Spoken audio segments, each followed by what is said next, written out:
everybody. Welcome to another episode of Morelia Python Radio. And tonight we are doing our annual breeding episode, breeding pythons, breeding carpets.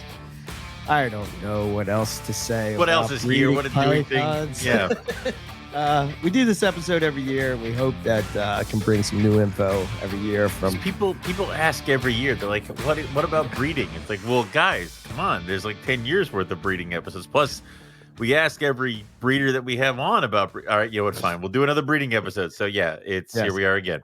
Yeah. So this one, we're going to go through, I guess, if you would say, step by step, from beginning to end, things you want to think about, my experiences, Owen's experiences, and how that all sort of what to avoid, what not to panic on.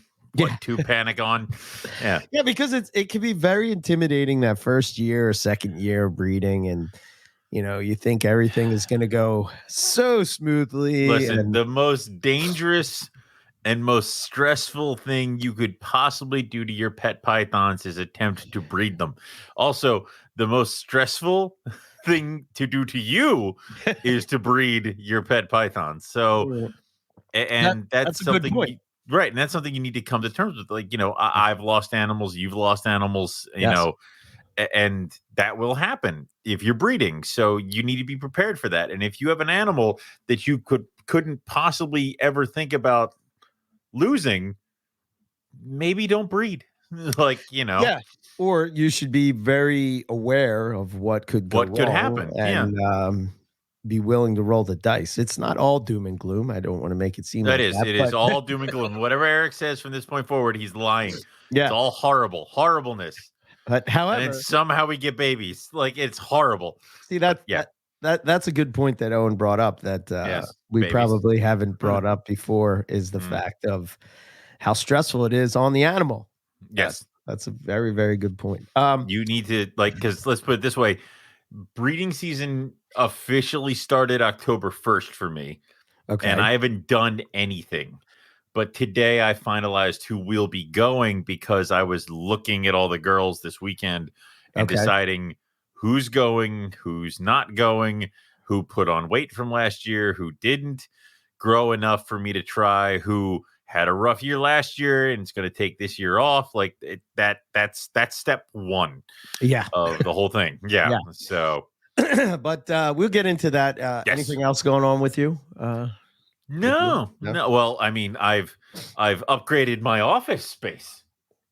Oh, you can now see I have fun things here. I see this and other things. And if I move my microphone, there's the NPR award that we got in 2016. Yeah, okay. Nice. And then over here, you can't see it, but it's over there. There's a cage over there. The rough scale cage. Yes. Of course. So the female's going there when she arrives on Tuesday. And then after quarantine, there will be another cage over there. And that will be my adult male. And they will be up here with me. So very cool. Very cool. Yes. That will see the roughies get special treatment at the McIntyre. Goddamn right they do. Damn right they do. Of course, it does foul up where I do my quarantine now, because I can't do it in here anymore. That's it. No more snakes. No more snakes. Can't do it. No more. Yep. Yeah, I don't have a whole lot going on either. I was just going to make sure that at the beginning I give a shout out to the last Reptile Fight Club. It's a topic that's near and dear to NPR, which we've talked about many times on the show. Yep. The endless debate of carpet python taxonomy. And I think that, so they had Scott Eiper on, and basically Justin and Scott debated the legitimacy of, or I shouldn't say the legitimacy of some of the different subspecies. Scott seems to fall into the line of races as far as carpet pythons go. And of course, Justin, being one of the co-authors of the Complete Carpet Python, has been pretty deep into this subject. And the only sucky thing about the show that I would say is the fact that they did it. They'll have to do a regroup after the book comes out, because I felt like Justin was sort of holding back a little bit because he didn't want to say what he said in the book. I get it. Yeah, and he sort of he didn't tell us the deep dark secrets of what's going on. Oh, he told me everything in Arizona. I know it all. I have a copy of the book. Right, it's back there. Oh yeah, there you go. I was just told, he said, under penalty of death, do not show this to Burke, and I said, yes, sir. So, but I know that he was sharing some ideas when we were out in Texas. Yep, same thing with Arizona. We had like a practice run of this debate that was so fair enough. So I'm sure that Justin has, and I mentioned that to Scott, and Scott said that there was some stuff that he can't quite talk about yet either. So it kind of makes some of so they had to talk about what currently is thought. And it was a really great discussion. And apparently there was a paper. So there was the Taylor thesis that sort of started the whole, where a lot of the complete carpet pythons, the first volume, where they got a lot of their taxonomy and stuff, like with imbricata being a full species, that kind of stuff. Right. And there was another paper that came out, and I can't remember whose name it was that did this paper, but basically what they were trying to do, from what I was understanding, is that if they can identify a carpet python by like, say, the species, they could identify the origin of that carpet python. Therefore, because carpet pythons can still be exported and imported out of Papua New Guinea, legally. Right. However, you could say that something from Australia is from, you know what I'm saying? So I guess it's to sort of define those lines a little more. However, it's a great discussion. If you haven't checked it out, Reptile Fight Club, Carpet Python Taxonomy with Scott Eiper. Reptile Fight Club, a podcast of the NPR network. Correct. Yeah. It was very good. I've listened to it twice. I went back, I took some notes, and I got some questions. Oh, yeah, there was a couple of things that they were talking about, and so go ahead. I guess when I think of the Kimberley, I immediately think of a rough scale python. Yes. And I think of a Kimberley rock monitor. Yes, those are the only two animals out there. There's nothing else that could possibly be in the Kimberley. Well, anything that's worth, no, nothing else is worth it. No, there's nothing there. Nope, everything else is crap. Yes. Go on. There's some carpet pythons there, I suppose, which I guess makes sense. But I sort of got the feeling that there was something different about these carpet pythons, and they're wondering where they fit into the box. Another interesting little tidbit, and then I'll let you listen. Everybody can go listen to it. Was that it was shown on this recent paper that diamond pythons are a sister species with Morelia bredli, which is interesting. Very interesting. Yes. How far removed are, like, geographically, diamonds from bredli? Oh God, I have no idea, but that's quite a lot of space. Yeah. A lot. Okay. Yeah. Well, there's inland carpets in between the two. So, and are inland carpets considered a sister species of Morelia bredli? No. So, yes. How do we? Yes. Wait. Yes. I don't exactly. So, did the inlands come in and split the species in half, and then one became diamonds and one became bredli? I don't know. This is what fascinates me. And why didn't inlands get involved in this? This is what fascinates me about this topic. I think I kind of agree with Justin that, he was sort of along the lines of saying that he kind of believes, and it's just his hypothesis, that diamond pythons are probably a little bit different than the rest of so if they're I hope I'm getting this right. But his line of thinking is that if Morelia bredli is a full species and Morelia spilota is a sister species, then wouldn't it make sense that Morelia spilota is different than Morelia spilota mcdowelli, Cheney. You know what I mean? Yeah. So the thinking is that you would immediately think that because of the intergrade zone between diamonds and coastals, that you would get more of more genetic. What is the word I'm looking for? Variation? No. Or They would be more mutation? closely related Okay, oh, to yeah. coastal carpets Mm-hmm. than to Bredli, Mm-hmm. which I don't know, it just fascinates me. But anyway, like I said, it's worth checking out. And they get into the weeds to it, and they you got, I mean, you got two of the greatest minds in carpet pythons going back and forth Debating. I with the mean, come on now. discussion. I mean, it's just podcast I gold. love how it's like you want to sit there and you're like you're seeing all the commercials for the MFC fight like this on pay-per-view. These two, and like it's almost like Morelia Fight Club. You're like, I'd order that. I'd Yeah, watch it. yeah, yeah. Yeah. It was very good. So I give them both, and it's hard to. It just raises more questions to me. Yeah. So. That's the issue, is that we answer one and then gain 10 more new ones, and we're like, God damn it. Yeah. So, but that's all I got. So I think we should just get into it. Let's do it. Let's jump into breeding of carpet pythons. So before we go into breeding, we want to talk about some of the. Yeah, I know, right? I'm all animated, like people can see me. Let's go into breeding, kids. Listen, man, it's the only. It's like, wait, what? It's the only thing keeping me alive at this point. Listen, I gotta go full bore or I'm gonna die. What? All right, go for it then. I'm on fumes. Okay. So, do you see the carpet python, kids? Shout it out when you see it. Yeah. Anyway, so I think before you breed, I think there's some things you should think about. And the first question I would ask is, why are you breeding?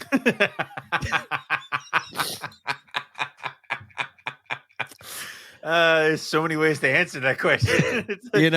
To achieve a certain morph.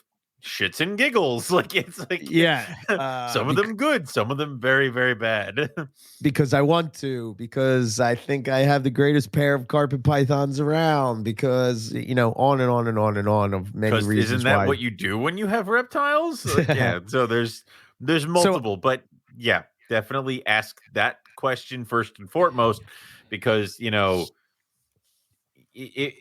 sometimes you might not have to breed it. Like, sometimes you might not even need to toss them together. If you have babies left over from last year, seriously consider if you're going to do the same pairing again. Like, it is. Yeah.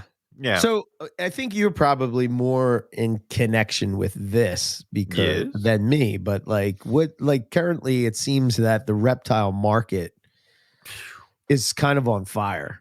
Yeah, let's put it this way. Normally I would have, I don't know, 10, 20 kids going into this season.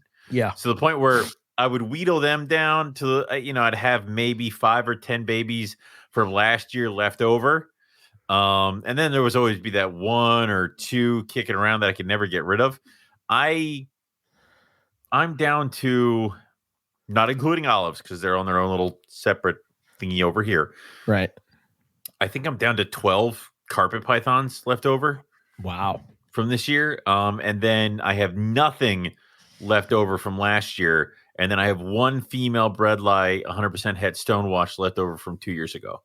And that's it out of kids. And then, of course, the 8 olive pythons that I have.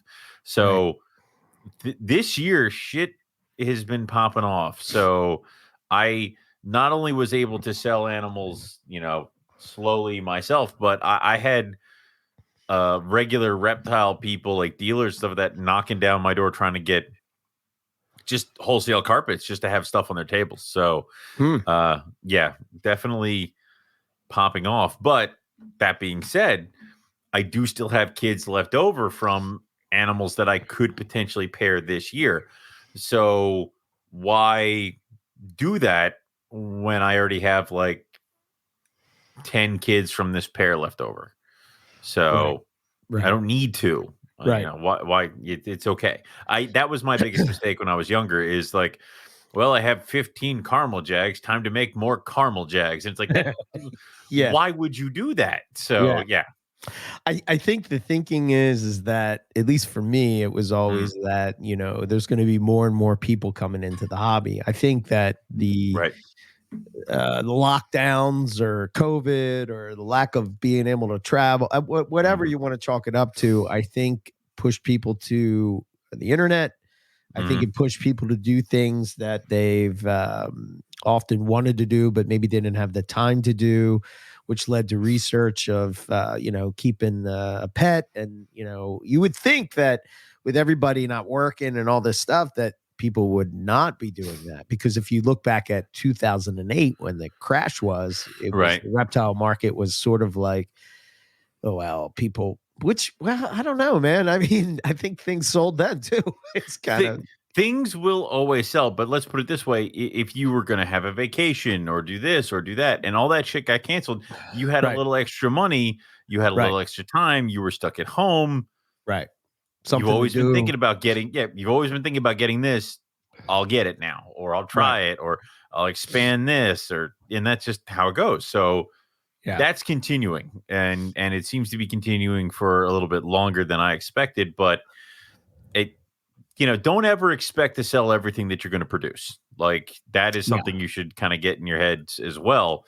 Is that when you're trying for, especially if like a morph project, you're going to get 2 or 3 animals on a good year that are what you want, and then the rest are going to be a variation of mixes or matches or Yeah. normals or that. So be ready for those kinds of things, and definitely take that into account when you're planning a breeding project or your breeding season. Yeah. I think the thing that I didn't necessarily think about when I was going into breeding, when I was just starting anew, was how I was going to sell the offspring. Not, not meaning like actually selling them, but how Right. I was going to do it. Was I going to do it with a website? Was I going to A do it at a show. show Yep. or classifieds or, Yep. I mean, if you're new to breeding, it's really hard to go by word of mouth, right? Mm. Unless you're like, really good at promoting Also, yourself. but you really can't trust that either, because you put up pictures of mom with the eggs, and there'll be 10 or 12 people saying, "Oh man, I will totally buy one when they're ready." And then when they're ready, Yes. months later, you Yes. contact these people and they either found somebody who had some available immediately, Yes. or they'll never respond to you, and they read your message because you see that they read it, and then they just never respond because they change their mind, money situations are different, personal situations are different, whatever. It's like you cannot bet on those people coming back to buy when they're ready. Some do, but that's another thing as well. Yeah. I think I think that a lot of times people, they'll Mm. sort of they'll put a pair together and they're not thinking about that part of it. And when it comes to that, so it's sort of like you'll hear a lot of times, like you'll hear reptile people say things like, man, this person is really into animals, but man, they suck as a business person. And Yeah, I that think happens more often than not. that selling, just because you love or are passionate about the animals doesn't mean that you're necessarily going to have this like perfect Hmm. road to sell stuff on. I think, well, when I first met Owen, he had a terms and conditions on his website. Still do. Yep. Yeah, me too. And that's why I pretty much copied yours. But, you have to think about things like that. You're going to be selling animals, live animals to people Hmm. Hmm. that you're going to be shipping all over the U.S. or at taking it to a show or whatever the case would be. Sometimes things go wrong. What's going to be your contingency plan if something does go wrong? Hmm. And your reputation is based off of this stuff. So, like, if you give good customer service, or you go out of your way to take care of them, or you have some kind of special thing you do that separates you from the rest of the people. Some people might call that a gimmick. Some people might just say that that's, whatever is your stock, it just like Hmm. whatever it is that you do, like for instance, I just got these, Australian barking geckos from April, and Hmm. she had sent a card on there with some notes on like things to do, Nice. and it was on like a postcard, but on the front of it, it was a blood python, and it said, what is it? Blood by Design is her thing.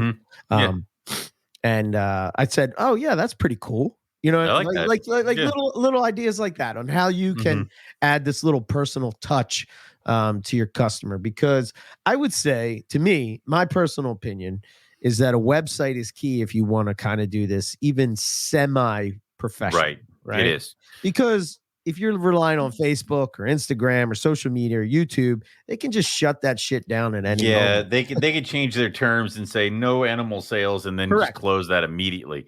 Right. Like I've stopped actually listing a lot of the animals that I have for sale on the Facebook page. Right. I just post up that, hey, go to Right. the website because I don't want them to take it down. Yeah. Or something. Yeah.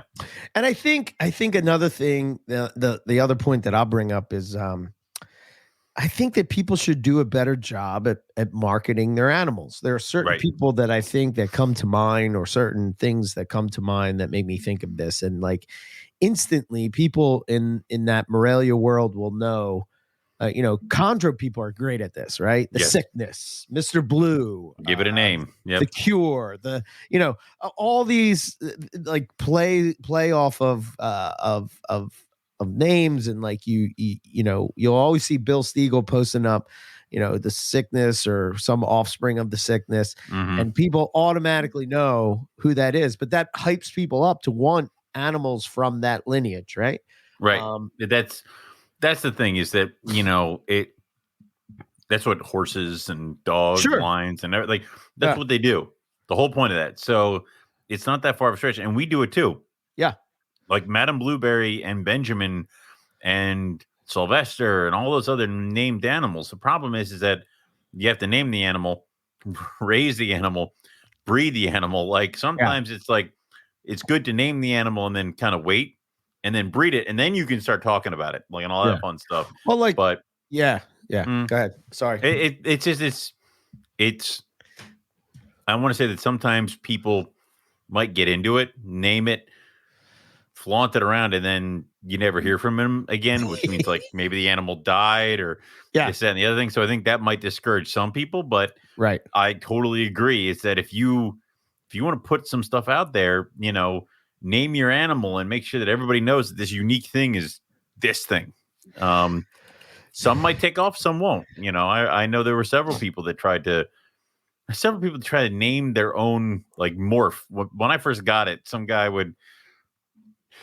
there were always guys that would have a weird, unique animal and they would name it something, but they would never prove the morph. And rather than just calling it some kind of line or some kind of thing, it would just fizzle out.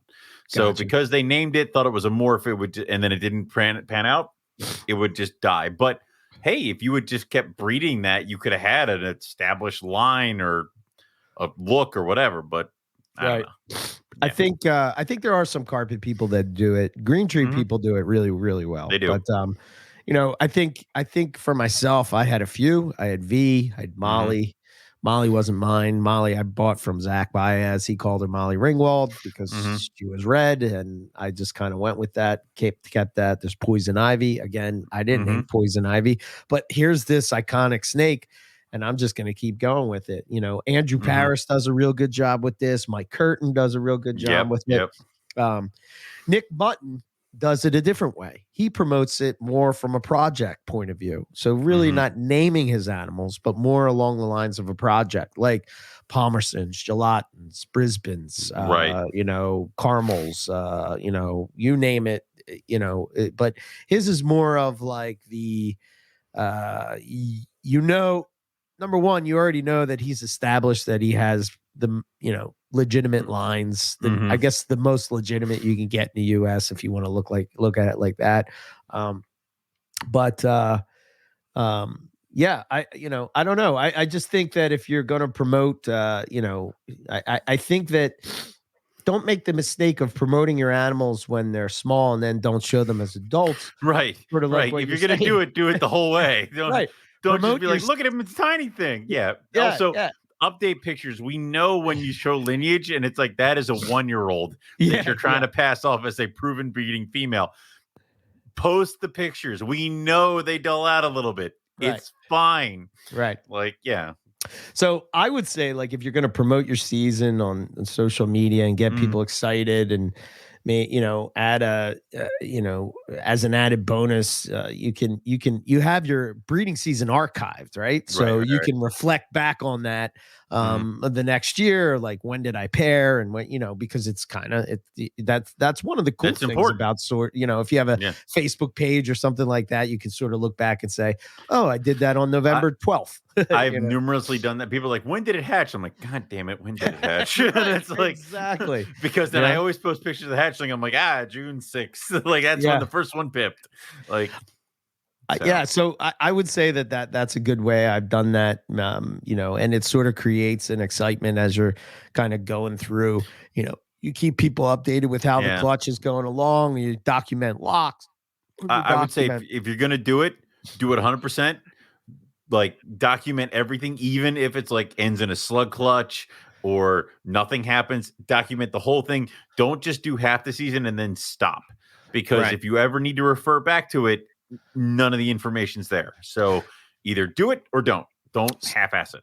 So I'm going to throw this on Owen. I forgot that I wrote this down, but I think it would be kind of a cool idea, and hopefully Owen's cool with it. But I was going to say that, like, on Instagram, right? If you want to, share what you're breeding this year, and possibly we would talk about it as we go through, use the hashtag NPR 2022 breeding season. Yes. And we can kind of follow along with what you're doing. And if we see something that really stands out, that's awesome, we will talk about it and highlight it or whatever. And plus, you can sort of see what all the other Morelia people are kind of doing, and what you want to possibly add to a project, or see how they're doing it. Right. This is also a good way to kind of get out there and promote your pairing. Like, let's put it this way. I would love some caramel tiger stuff. So if you're going to breed caramel tigers, right, I would like hypos. Pack that in there. So if I can track what's going on with your shit and then be like, oh yeah, I'll watch you, that I'll totally, also need ring pythons, but they're not Morelia. So, so hashtag NPR 2022 breeding season, and we'll go with that. Cool. The next point I had was, and Owen sort of already alluded to this, was are you able to take care of the offspring? Food costs money. Food costs money. Tubs are limited. Like, it's like there have been numerous times where I've been like, oh God. And then I had to bring in a baby rack out of nowhere, because you always expect not to get all the clutches that you set out to get, but every once in a while you get one more than you should have gotten, and then you're in a little bit of trouble. So food does cost money. Time, you might get twins, there might be problems. You might get picky feeders. Picky feeders. You might get picky feeders that you're going to pull your hair out for. Yep. There's a lot that can go with that, but you need to be ready for that kind of stuff. And obviously, it's getting a game plan, having a rack system, knowing what you're going to do for the babies, how you're going to provide them with this, perching, hides, water. So it's funny you say that, because I've never said it this way, but let's just say that your average, let's say you're going to have 2 clutches, right? What do you say? 30 offspring? Is that fair? It's kind of on the high end. Wait, who's having the clutch? Because my clutch. Okay, 30 on the high end. Right. It's like, out of my guys, 50 on the high end. Like, that's 30 water bowls. Yep. 30 tubs. And how are you going to do that? So you and I hides. You and I both do water bowls very differently. Yes. You throw the plastic thing away. I have ceramic bowls that I clean. Yes. Yeah. So which way works best for you? You also have the plastic thing as a perch. Right. I have the little plastic square thing that they go into, that they can either go into or get on top of. So I don't give them a perch. Right. They just would want to sit on top of that. So I don't provide certain things that you do. Right. And we obviously both have had success raising carpet pythons that we've hatched. Yes. Yeah. So I do think it's important, whether you use a perch or whether you use a hide box, or I've even had them perch on the water bowl. Regardless, I think that baby carpet pythons need to be up in order to feel secure to feed. So I think like, anything to make them feel secure, whether that's yeah, if they feel secure in a hide, up yep, on top of something, give them the options that they can feel safe. And I try not to move the hide if they're in it, unless I got to clean and they're in there and the paper's dirty, then I got to do it. But like if it's feed time, I don't rip the hide box away and then right. start smacking it in the face with a hopper, Right. like because that You will don't? probably not work well. Yeah. You just kind of tease them a little bit. So there's Yeah. all that kind of stuff. So where are you going to get the hides? Yes. Are you fully prepared to fill your rack? And if you're fully prepared to fill the rack, if you're like, I have 30 slot rack and I have 30 eggs, guess what? You're going to get at least 2 sets of twins. Why? Because that's how the universe just likes to have fun with you. Right. So, and Or you're going to worse 10 yet, you're picky going to get feeders. that you're going to get that unexpected clutch. Unexpected clutch. Like you're like, yes, I'm good with my 30 eggs. Wait, why are you sitting like that? Like, yeah, that is. Yeah. Yeah. Which has happened, I think, to both of us. Yeah. You Yeah. know? I'm like, my season's over. No. Like, yeah. So, yeah, it's always the bread lie coming out of nowhere. Sneaky bastards. Sneaky spring breeders coming out of left field. So yeah, I think that you should have all that before the babies arrive. So And you all, should have water bowls, and you should have perching, and you should have hides. To be honest, it changes. It varies on species too. What works for my carpets and my olives does not work for rhinos, like or corns, because their water bowls are so tiny and they can't go in the same rack because they'll try to squeeze out and hurt themselves. So it's like you got to take that into account too. That's also like if you think about like, this is a thought that I've had. It's like if I'm going to breed Antaresia one year, I'm probably going to back off of other stuff, right? Just because Antaresia is going to be so mind numbing that you're like, I'm going to have to hit this thing with a toad. Correct. And I don't want to have to think about all the carpet pythons over here while I'm trying to get this stupid little thing to eat. Yeah. Yes. And you're right. You should have prey ready on hand. You should, one of the little tips that I'll give that I used a couple times. I used it a couple years and it worked. Was instead of using like a plastic hide box or a paper towel roll that I've used in the past, I've used those because you can kind of throw them away once they get kind of messed up, and you sort of. The advantage to that to me is that you sort of had a thermal gradient within the hide, right? So if you have a tub and you have the heat, like the back heat, or if you have the heat, even if it's on the bottom, right, it's still going to be towards the back of the tub. So that snake's able to thermoregulate within that hide and be able to go up and down the entire length of the tub, which is advantageous. I've also used Sphagnum Moss, right? Yep. I think you can buy it on Amazon. It's like you can get it at Lowe's. You can get them at they call it orchid moss at Lowe's. It's in a big bag. Same thing. You can get it don't get the peat moss. That just is dry crap. No, yeah. I got that trick from Matt Minatola. He does that a lot with his short tails when it sort of keeps, I think it's humidity and the fact that they like to hunker down and hide. Bury down under. Yeah. Dude, same thing with certain species, white lips, rings, Timors, they're going to need that humidity, scrubs, things like that. So you need to be prepared for that. Yeah. But if you're going to do something, hides. Yeah. If you're going to do something that needs a humid hide, it's going to need a humid hide. Yeah. And you're preparing for that. If you're not, what the fuck is wrong with you? Like, why are you doing this? Right. Talk to people that have bred, talk to the person you bought the snake from. If you're buying from a breeder, this is when it really is advantageous for you to do so, because now you can sort of, it's been 2 years. Drop him an email. You might have touched base or whatever, throw him an email, throw her an email, whatever the case would be, and say, hey, so how did you set up your babies? Or, what, and if you run into a problem, you can always hit them up when there is an issue, like, what they're going to probably know best on which way to go with the because they produce the animals. So also one of those things of like, should I be doing this? Yes, like that's fine. It's okay. Right.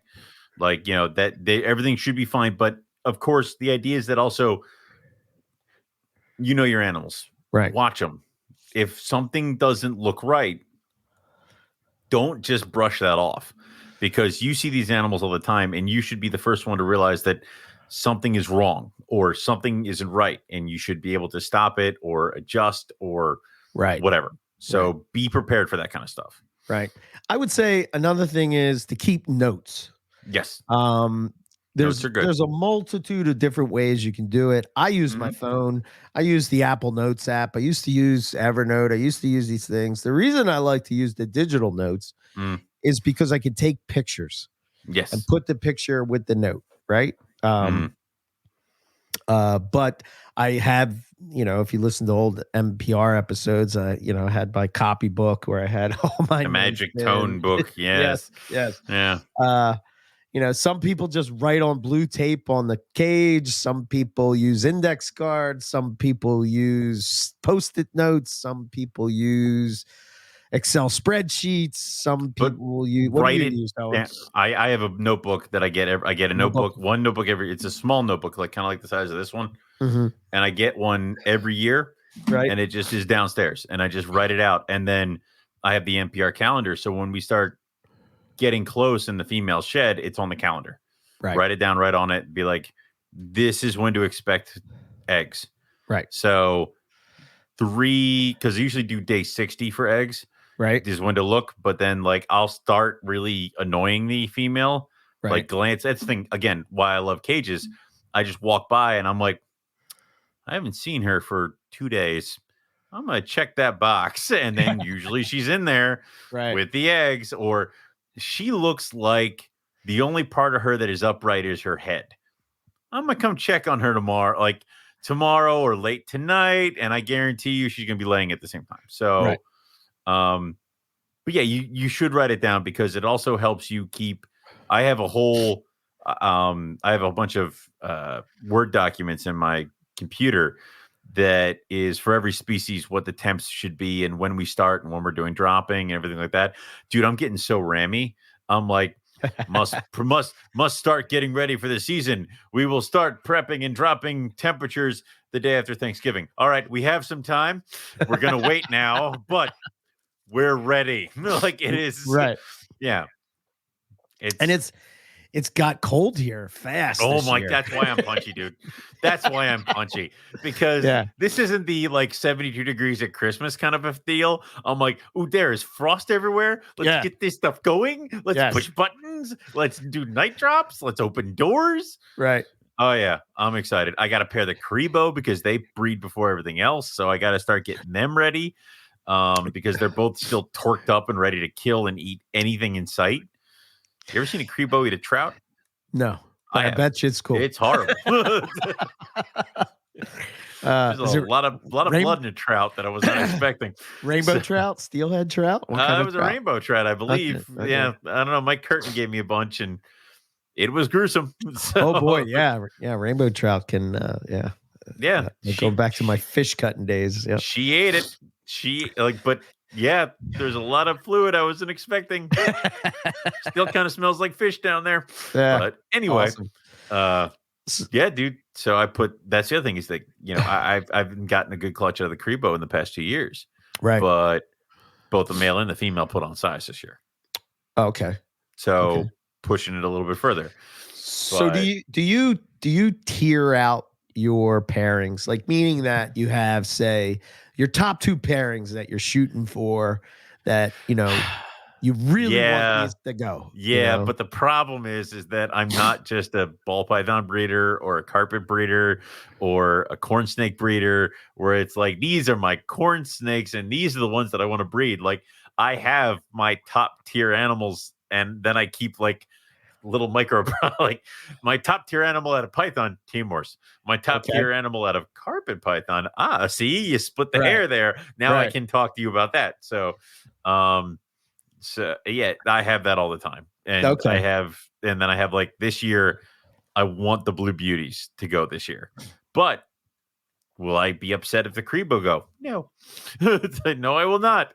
Yeah. Also, I got 3 female Madagascar hogs that might go. Oh wow. And Good rhinos. job. Oh wow. Yeah. I don't have that many carpets going this year, dude. I That's think I have more like carpets more colubrids than carpets. I think it's evenly matched this year because I have corn snakes, black rat snakes, and then I have all three types of mad hogs. Then I have like three of the giants. I have the Crebo, I have the blue beauties. Um, yeah, and then I think I only have like I think it's maybe 6 Right. carpet pairs, including breadlie. Oh wow. Okay. Yeah, yeah, I kind of go. I kind of tier stuff out. So I have like a top two. yep, And it could be any species, but specifically, um, whatever is the one I'm most excited about. Like, for yeah, instance, this year it would be probably, see, this is a hard year, but probably I would say diamond pythons and inlands are probably my top two, right? yes. And the difficulty with them is that it's different from anything that I've done before. So it's sort of like, That's right. You've uh, never produced diamonds or no, inlands, yeah. no. So it's kind of like even though it's breeding carpet pythons, it's kind of like venturing into the unknown, which is kind of fun in a way. But It is that's the best. I love that part, but that's my most fun is doing it, and then you have that moment when the eggs come. You're like, I holy did shit! it. You have that moment of holy shit, I did it! Like Yeah. it it worked. They're Yeah. here, and like Yes. and then in the back of your brain, you're like, this is step 2. Like you have Yeah. they still have to hatch, you moron, and then you have to get the babies going. Like it's all that stuff, but for that brief moment, you're like, oh my god, Yeah. like so. Super uh excited. yeah, but that's something else where it's like drastically changes. Where it's like I can breed carpets without even trying. Yeah. The breadlie I have to push, like, Right. and I have to figure out how I'm going to do that this year because I fucked myself up. Because normally I would put the Timors in the same cage, and then I have an open 6-footer, and that's where I would put the breadlie. But now the Timors have a joined cage, so they have that tunnel thing, so they're going back and forth. So I don't have a open cage because at any second the Timors could come back into the other cage, or a breadlie could go into the Timors cage. So I can't do that. Right. So I have to figure out where I'm going to winter the breadlie this year. I think the reason that I sort of look at doing it in a tier type of thing is because I want to focus. I think at least the first couple times I breed a Right. species, I want to focus all of my attention to details of breeding that species. So Yes. so if I'm breeding diamond pythons, although maybe I'm gonna breed gelatins, but at this point, to Owen's point, I can sort of I kind of know because I paid attention to breeding Because them. I watched the first time I did it. Yeah. Correct. I sort I of can know the breed gelatins. signs. I sort Plus, of know what also I'm looking for. there's also the thing of like if you got diamonds but you didn't get gelatins, you're not going to sit there and be like, I'm a failure. Like Yes. it's like, all right, no gelatins this year. Like Yes. it's fine. So focus on the new stuff. I mean, dude, I want water pythons this year. Yeah. No one Yes. cares. No one cares. No one cares. No one will care about Yeah. my brown, ugly little water pythons. But I will be so happy because I I can be would like, care. that's 2 liasses, baby. Like, yeah, Yes. no, it's Yeah, it's we all I think that especially when you're breeding some of these more difficult to breed species, I think it requires a level of attention yeah, that you sort of want to not I'm not saying that it can't be done, but if it were me you gotta and I focus. was breeding it, I would try to focus as much Mhm. as I could on that because and again, this is just my observation. It could just be my bias of what I see in the world, but it seems like the people that kind of hit those harder to breed species have focused on that species. Mhm. You know what I mean? And they've Yeah. really like sort of like geared in to sort of figure Yeah, out what's going on. and that's what you have to do. Like, let's put it this way. My new cages are arriving in December. Okay. So I will be able to stack up the white lips, the golds, and then I'll have one open 6-footer to put the blacks in. Okay. So my black face white lips are not big enough yet. I think they need another year, at least for the female, to put on some size. So I'm not even trying them this year. Okay. They're I'm going to winter them. I'm going to do everything I normally would do if I was going to breed them, but I'm not going to do anything else. The golds, I'm not going to pair them until I get the outside room redone, because I'm going to put a tunnel in there like I did for the Timor pythons, and I'm going to let them tell me when the male wants to go for the female. So I'm going to put them on the track. I'm going to do the drops, and then I will give him access to her. And then if he wants to, he can go track her down. She can track him down, or they can just kind of not deal with each other, and we'll see how it goes. But that thing's going to remain open until probably May or June. Right. And then I'll separate, shut the tunnels, and we'll go from there. Same thing with the Timors.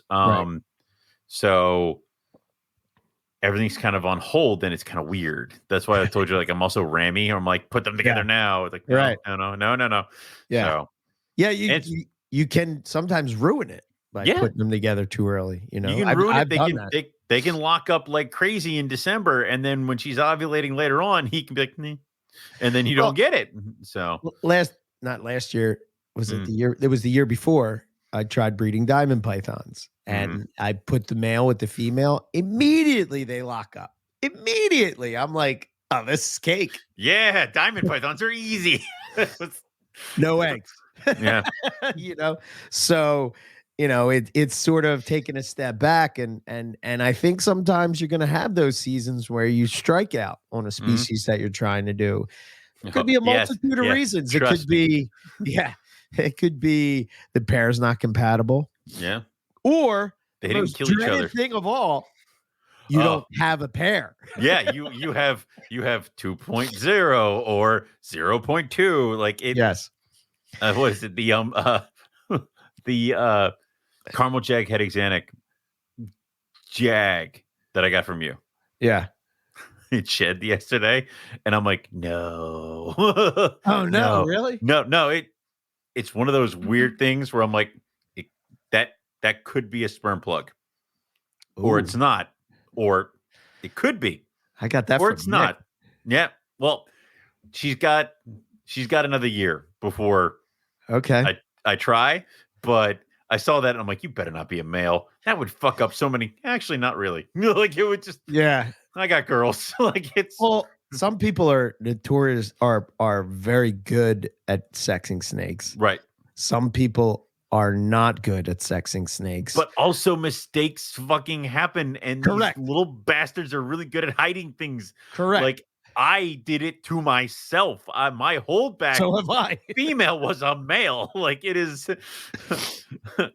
Like it's how are you going to deal with that? You know, what's, you know, you got to think about that, because and that's another thing, right?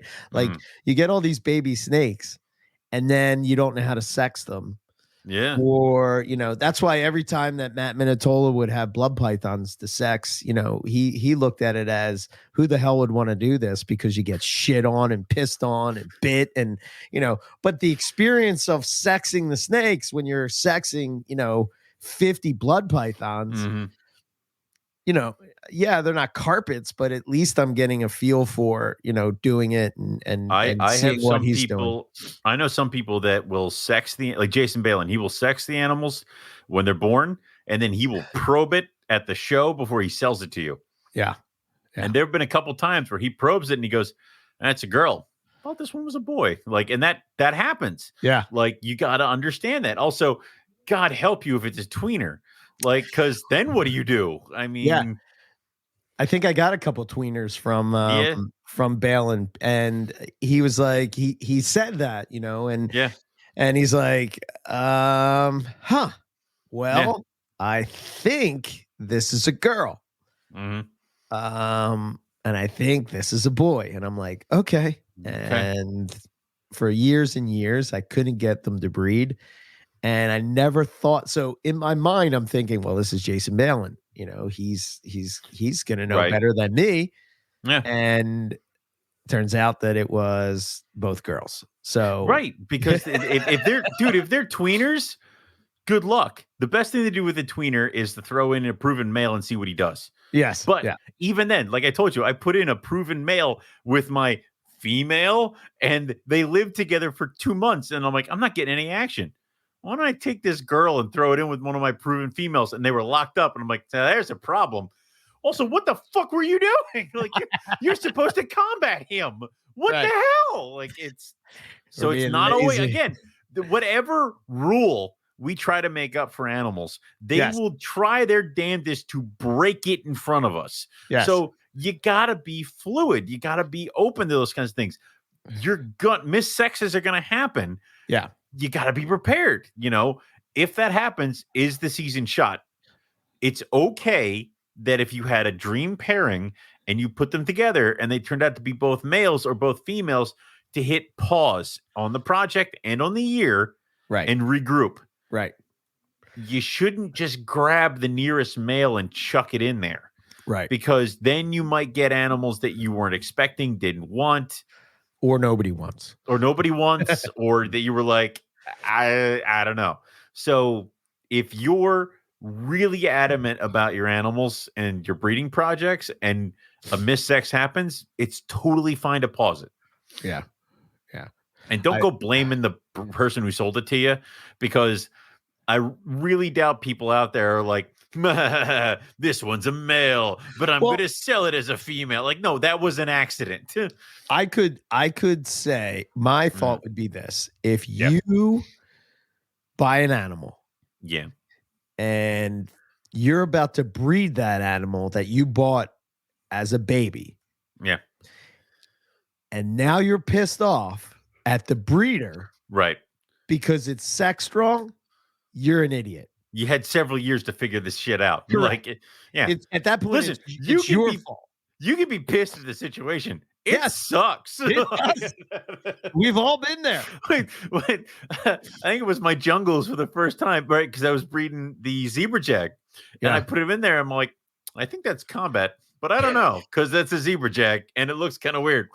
Let me try with this other one. Yep, that was combat. Like, because there's combat. So I think that if you're going to buy animals and your intention is to breed them, you have to do your due diligence when that animal comes, the day you get it, to go and probe it, pop it, take it to the vet, get it popped, probed, whatever you have to do to verify the sex. 2 years, 3 years, 4 years later, that's on you. Yeah. I'm sorry. That's just on you. I mean, sorry for your loss. And I bet you there's breeders out there that would probably say like, oh man, I'm so sorry.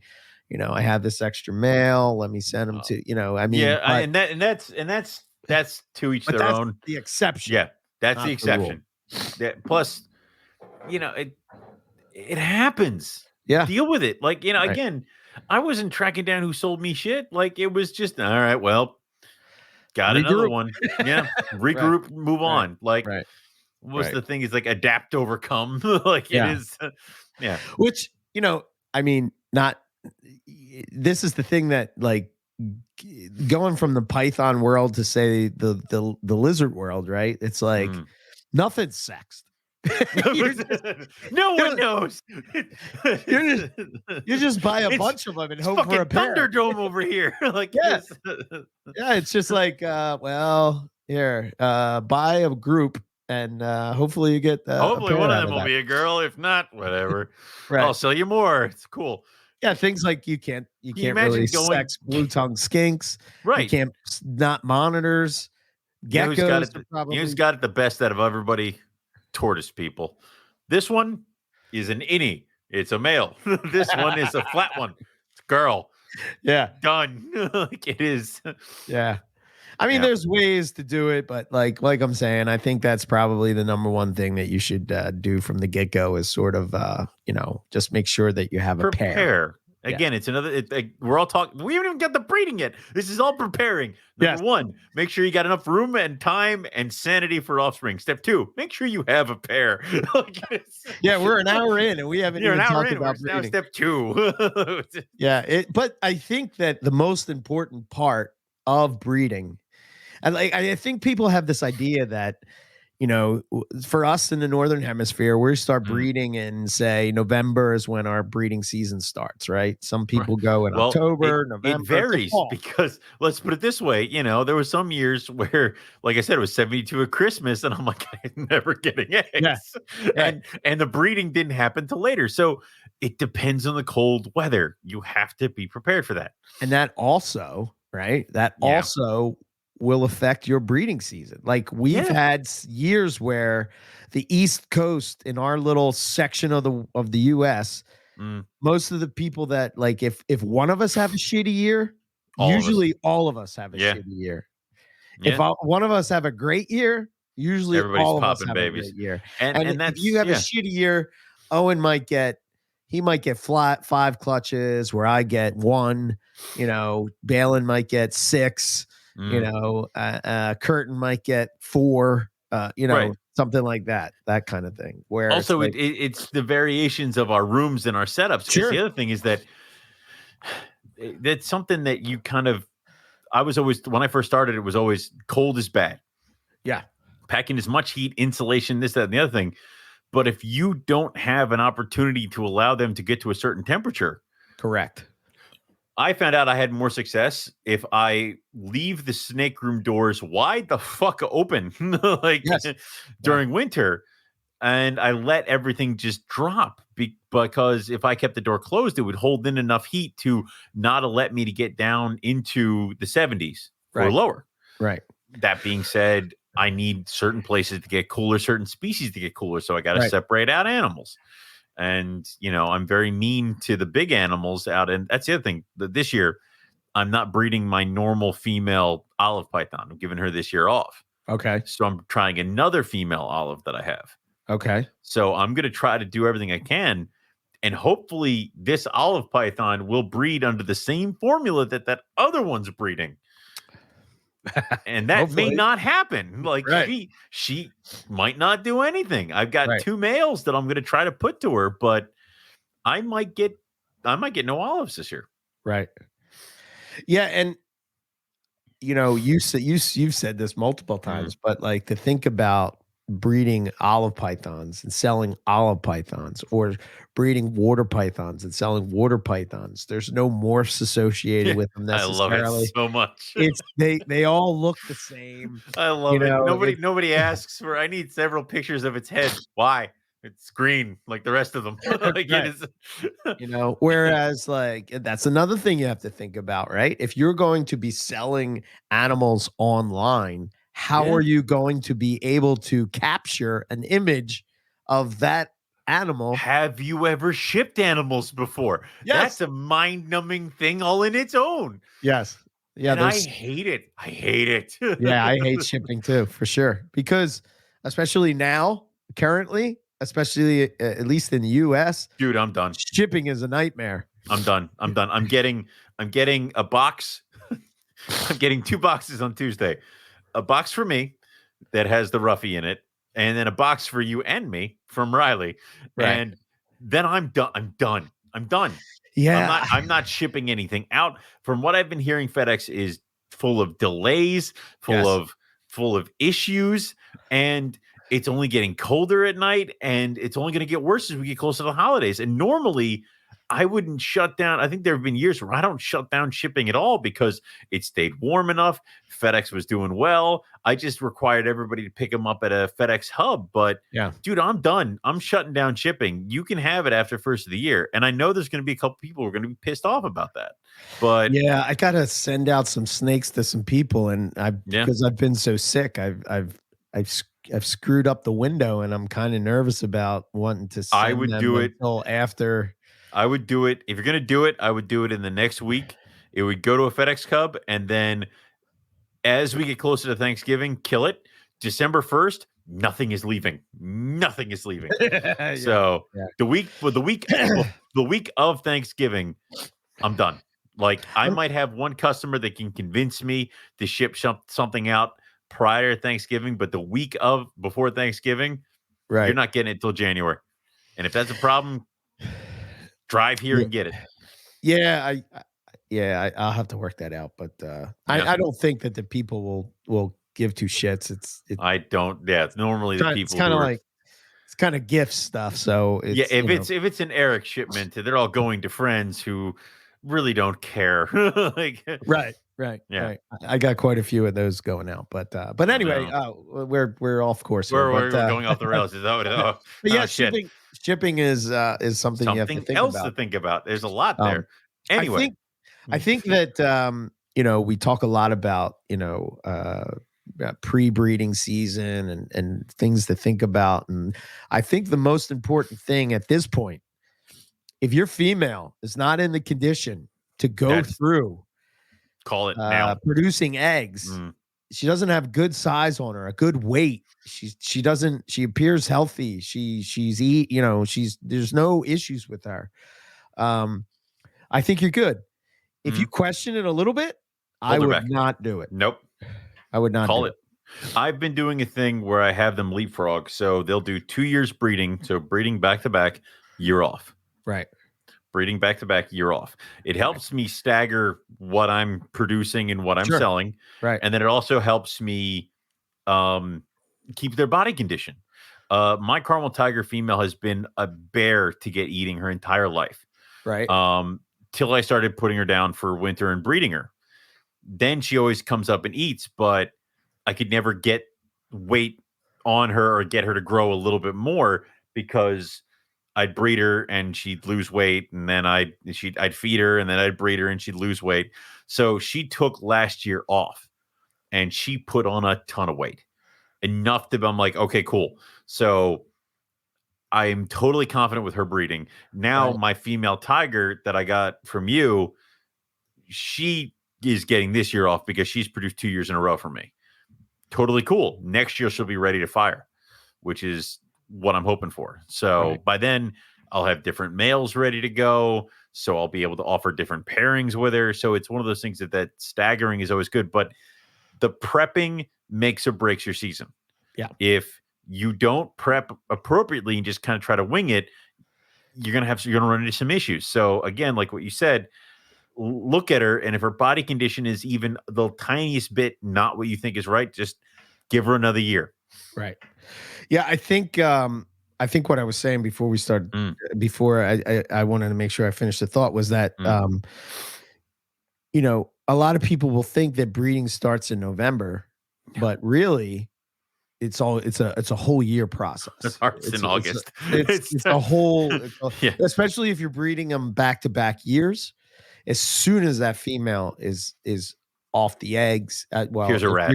You're starting to get her back into the swing of things, get her settled in, get some size on her, because and if you're gonna do maternal incubation, man, when those snakes come off those eggs, you feel pretty bad for them because they look like death. I got some of mine. I did the maternal incubation with that's the other thing.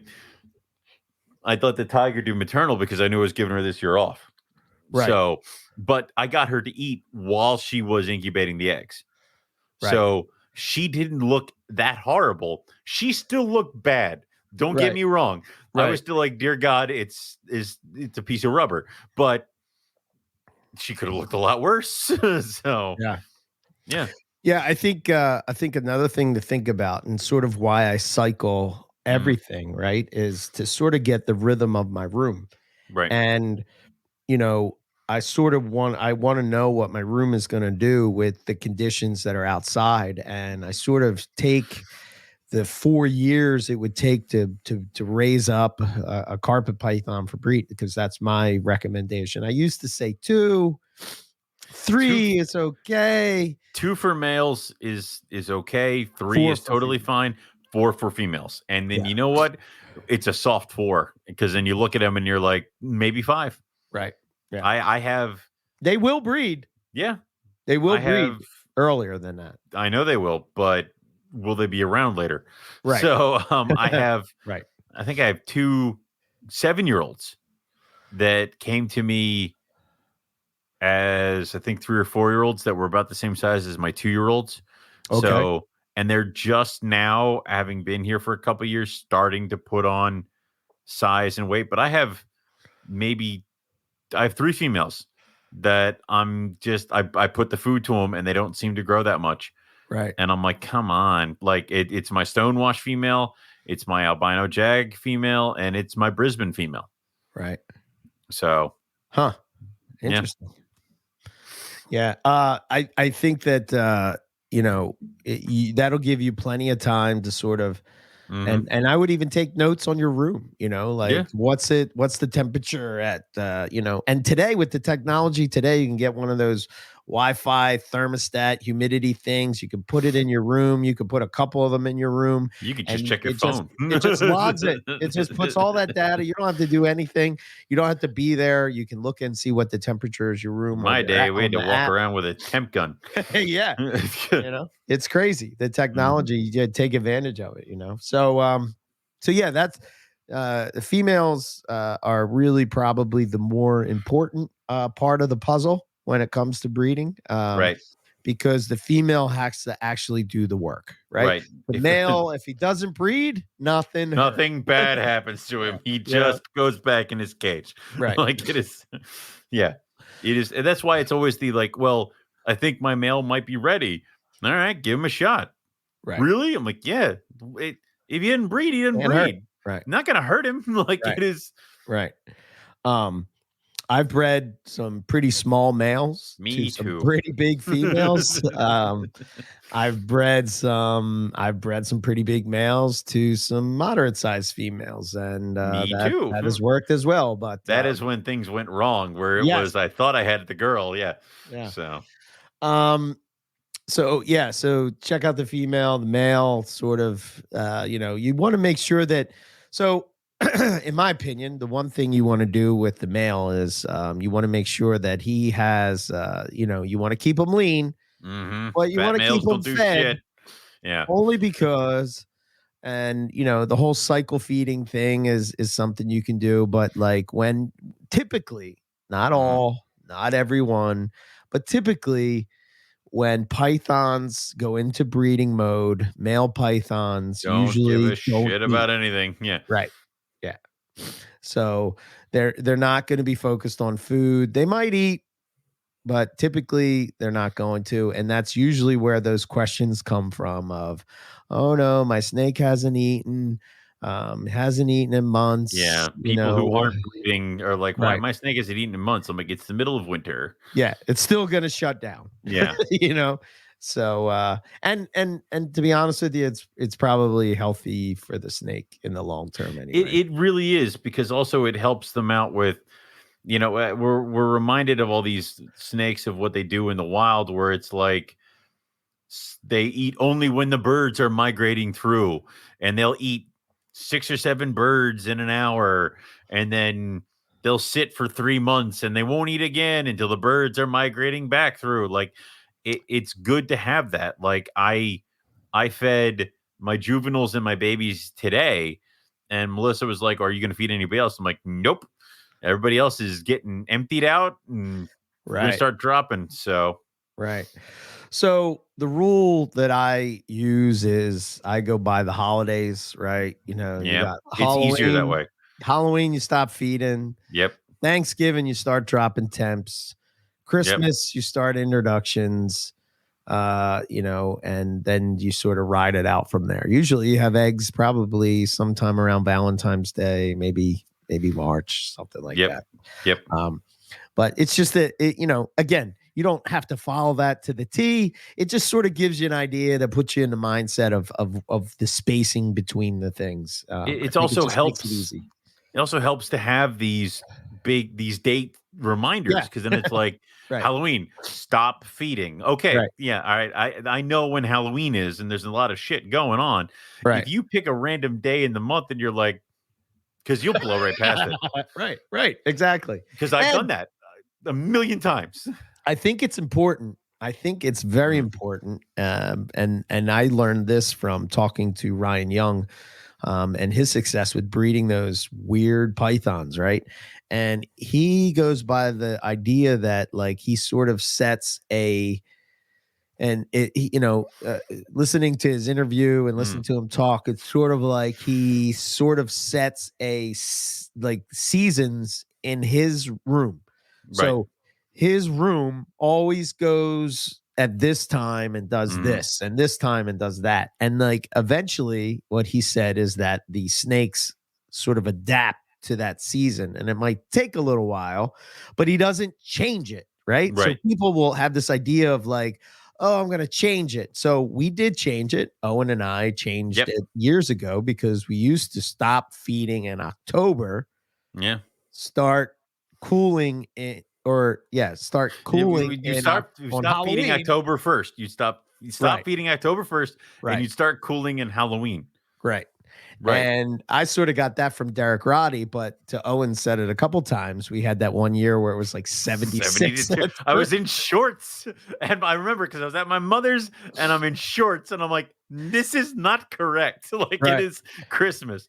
So you have to gauge it because it wasn't getting cold enough. right, And so what would end up happening is we would drop everybody down, and then we'd be trying to warm everybody up in the beginning of March when it was freaking freezing. So right, it's like it's much easier to go with the flow of what's going on outside of your room. It right. helps to not fight it. Yeah, it's weird how much you pay attention to the weather once you start becoming a Yeah. snake breeder. You walk outside, you see frost, you're like, ah, yes, good, good. Is Like it? it is. Yeah. I used to hate the fall. I hated it because every year I get sick. I'm always sick, asthma, can't stand the change of seasons, whatever. Ever since I've been a snake breeder, it's my favorite time of year. Just skipping through just skipping through your room. Yeah. It's like, yeah, it's dude, I love the whole breeding season. I would say my favorite time of year though is getting eggs. Yeah. Like it is my I because again, you have that thrill and that excitement of opening the bin, knowing she's in there, Right. and not knowing whether she's got eggs, whether they're slugs, whether this is happening, and then you pop it open, and if you have even one good pearly white egg, Yeah. that's your day. Like Yep. everything is so awesome, Yeah. 100%. and then like this coming season, maybe not this season, probably gonna be next year. I get to try roughies again. Oh, nice. Nice. It's like okay. I'm not panicking, Right. but That's awesome. yeah, Good, because I need a male. I'm working on it. Anyway, so I think so we've talked about, things you have to think about. We've talked Prepping. about Yep. prepping the animals and what you have to think about. So really to me, I've sort of like, again, just all my talk on NPR and whatnot is that we've sort of come to the idea that, and again, I'm throwing out this number, but it doesn't necessarily mean that this is the number. But if there's, Right. say, 6 things that can get pythons to breed, right?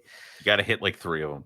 Yeah. If you hit 3, they're going to go. So Right. I'm going to just use an example of what those 6 things might be. Right. It could be temperature. Yep. It could be humidity. Yep. It could be feeding. Mm-hmm. It could be lighting. It could be what else can I think of? Presence of another male or presence of the male. Correct. Yeah. It could be I mean that's so if you're it was interesting on our NPR chat they were showing today Scott has this thing where it's sort of simulating storms. Right? Yes. I don't know if that necessarily would work for carpet pythons, but that would be something that white lips, Timor's rings. I mean, come on. Plus, dude, when is the time when you need to make sure that your males are in with the girls? When the pressure drops. when the pressure snowstorms bombs. When everybody else is running to the supermarket to get bread, milk, and eggs, which I don't understand.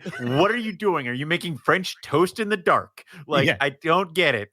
Anyway, when they're all doing that, you're running your ass home and you're putting the boys in with the girls. Exactly. That's where they need to be. I have been in my snake room during a blizzard seeing all of them being like all the males spurring the females. I've seen locks like crazy 100%. During a snowstorm. Yes. When I am at work and people are yelling at me because there's no more bread. How am I going to survive the next 2 days? The next 2 Locked in days my without house bread. with Sir, no you have bread, bread in your cart. Like it is, I don't understand. no milk, and no Milk, eggs. eggs, or bread. Which, if you lose power, those are the first three things that are good. Like, I mean, Uh, milk and eggs. Why would you do that? I want you to know that the only thing that I'm thinking about is like, oh, I can't wait to get I home can't wait to get home to so I put my don't have to animals. listen to you freaking yell at me anymore because you can't prepare yourself to be an adult. And I just want to pair my snakes because I know as soon as I come home, I'm to your point, right? So this is my first cue that things are going right, right? Yes. The Yep. very first thing that I look for to see that we're on track is males cruising their cage They will free. Like, I mean, nonstop. right. All right. Yeah, listen, you ever gone downstairs in your snake room and turn on the lights after they were all off and you see everybody is doing Yes. stuff or moving another, like Yes. all of a sudden you turn it on, like your one rough scale's like up against the glass. Like, I don't know. Woo! Yeah. It's like, anyway. How dare you? Like it's any, but like cockroaches, they're all just Yeah. freeze. But with I don't think you males, can see me. I don't think you can see I me. think you see me. Don't move. But with cruising males, they don't give a shit. They're No. up against the glass. They're Yes. like, if you keep them on paper, the paper is now a wad in the middle of the cage because all they're doing is just race tracks Right. all around, whipping around. And you know, you also got to understand is when you do the introductions and you put the male in with the female, it is going to be automatic whether Yes. they're going to be okay. So somebody's going to like go beelining, whipping all around like crazy, trying to get away, pull them apart. Right. If they just kind of checking each other out, Yeah. I've put them in there, and before I can let go of the male, he's already like doing this, like spurring, like as he's leaving my hand because he already knows what he's supposed to do. Right. But you know, that's the other thing. Put him in. If everything's cool, walk away. Come back in 10 minutes. You might get locked. You might see locks. Right. Like that's how quickly it can happen. That's why people every once in a while have a accidental clutch where they put the male in with a female for a little bit while I was cleaning the cages. Yeah. I didn't think anything would happen. I didn't think you only had an hour. All he needed was an hour. Like it is. Right. Yeah. It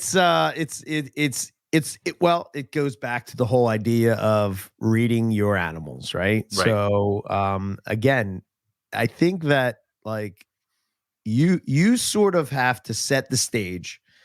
The animals know what they have to do. They know, you know, I know Owen makes a joke of it, but like it is pretty simple to, you know, put boy snake with girl snake. Boy snake with girl snake and then baby snake. Like it's, you know, it's so simple. Listen, I'm not an intelligent guy. Like I am not one of the like herpetological doctors out here. Like, and somehow I've done it. So it's it's a thing, you know, you can do it.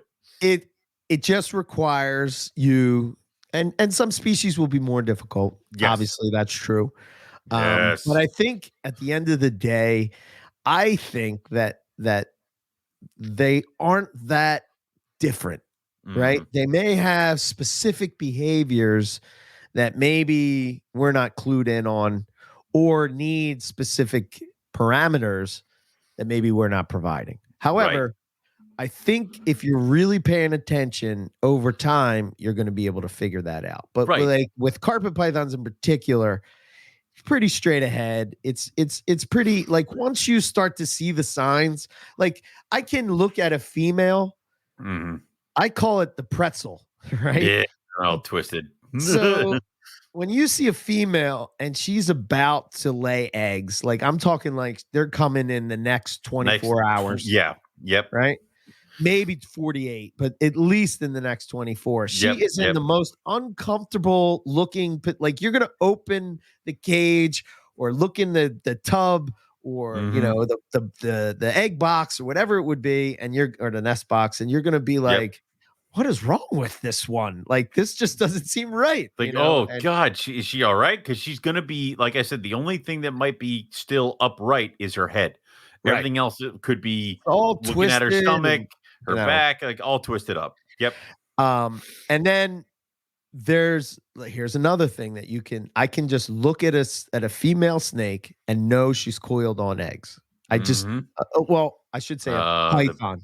beehive. Yeah, there's a certain look that they have that you're It's just one of like, those things. You oh, pull the bin open and you see her, and then you close it, and you're like, yes, yeah, like, yeah. yes, and then you open the bin again. It's like, But these are all things that you learn from doing it, right? You yeah, know, yeah, so it's really kind of thing. So I guess like once you start to see, the males cruising around or whatnot, and you kind of know that you're in the ballpark, the temps outside are sort of dropping.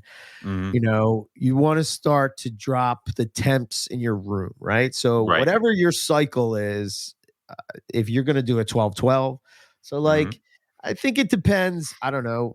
I'll get your thoughts on this after I say this, but like I think it depends on the species. Like say you're breeding like green trees or say more Indonesian type stuff, you could probably follow a 12-12, and I don't Mm-hmm. think that they're going to be too affected necessarily by a light cycle. Like I'm Right. sure that the fact that there is a light cycle will affect Helps. them, Yeah, if but the I don't lights aren't think it's on going to matter 24 that it. hours a day, yeah, Yeah, it's probably yeah, good.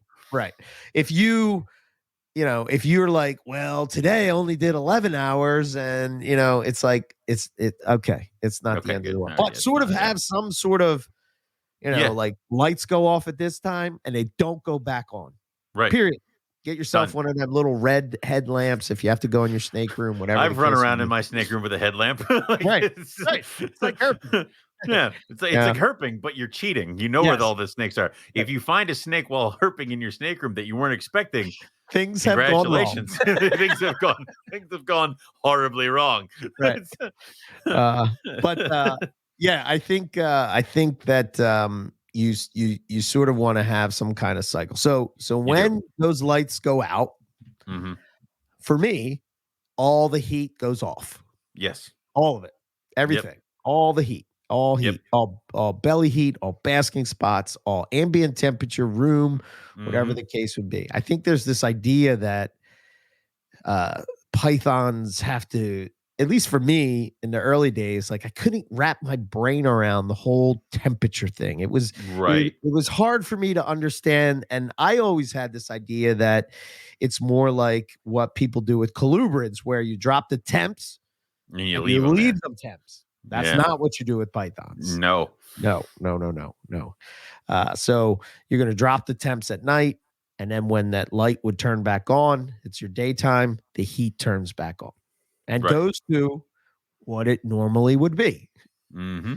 I think for me in my room, even if like, even in the summertime, I try to keep my temperature at 80 to 82 degrees in my snake room, right? So it's The ambient room temperature. the Yeah. ambient room temperature is like 80. And Sometimes that's it'll that's go that's during the day.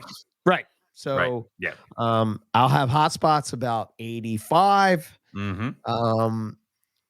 And it's a little bit different with diamond pythons that I have. So their ambient is probably more towards 70. Right. And they have a much hotter hotspot. But how you manipulate with diamond pythons, at least what I'm doing, is Mm-hmm. that you manipulate that time of the length of the hotspot. So if you How normally long give they got it. 12-12, then you're going to give it, now it's going to be 10 hours, then it's Mm-hmm. going to be 8 hours, then it's going to be 6 hours. And they're going to utilize that. I promise you, they're going to be basking. And Yeah. That was something else I was going to do with the white lips, is not just because normally with mine, I do a 12-12 light cycle, right. and then I do ramping of the heat. So Right. the basking, I don't really heat my room. It will naturally get warmer during the day just because of all the different cages that are going on in my Right. room, which is in a walkout basement. So it's underground, yada, yada, yada. So it will get up there into about 80, 82 degrees, but I usually let it just drop to whatever the temp is in the basement. Right. So it can get down closer to 60 degrees in some places in that room, in those two rooms. And then the side room there's no insulation. That shit will get cold. Yeah. So that's where all the colubrids go. So I will start at 8 p.m. it will take 4 hours and it'll start ramping the temperatures down, which basically means is that as the temperatures in the room drop, right, and sometimes it'll just like the temperatures in the room will just bomb straight down. right, This will gradually slow it down in the cages till it hits that happy thing, and it'll keep it at this temp. So the heat panels may actually even turn on to keep it at this like 72 degrees, 71 degrees, whatever. right. And then after at 8 a.m., it takes time to ramp back up to the 84 degrees in the cages and the hotspots. So it's basically like the sun is coming up and going Correct. down.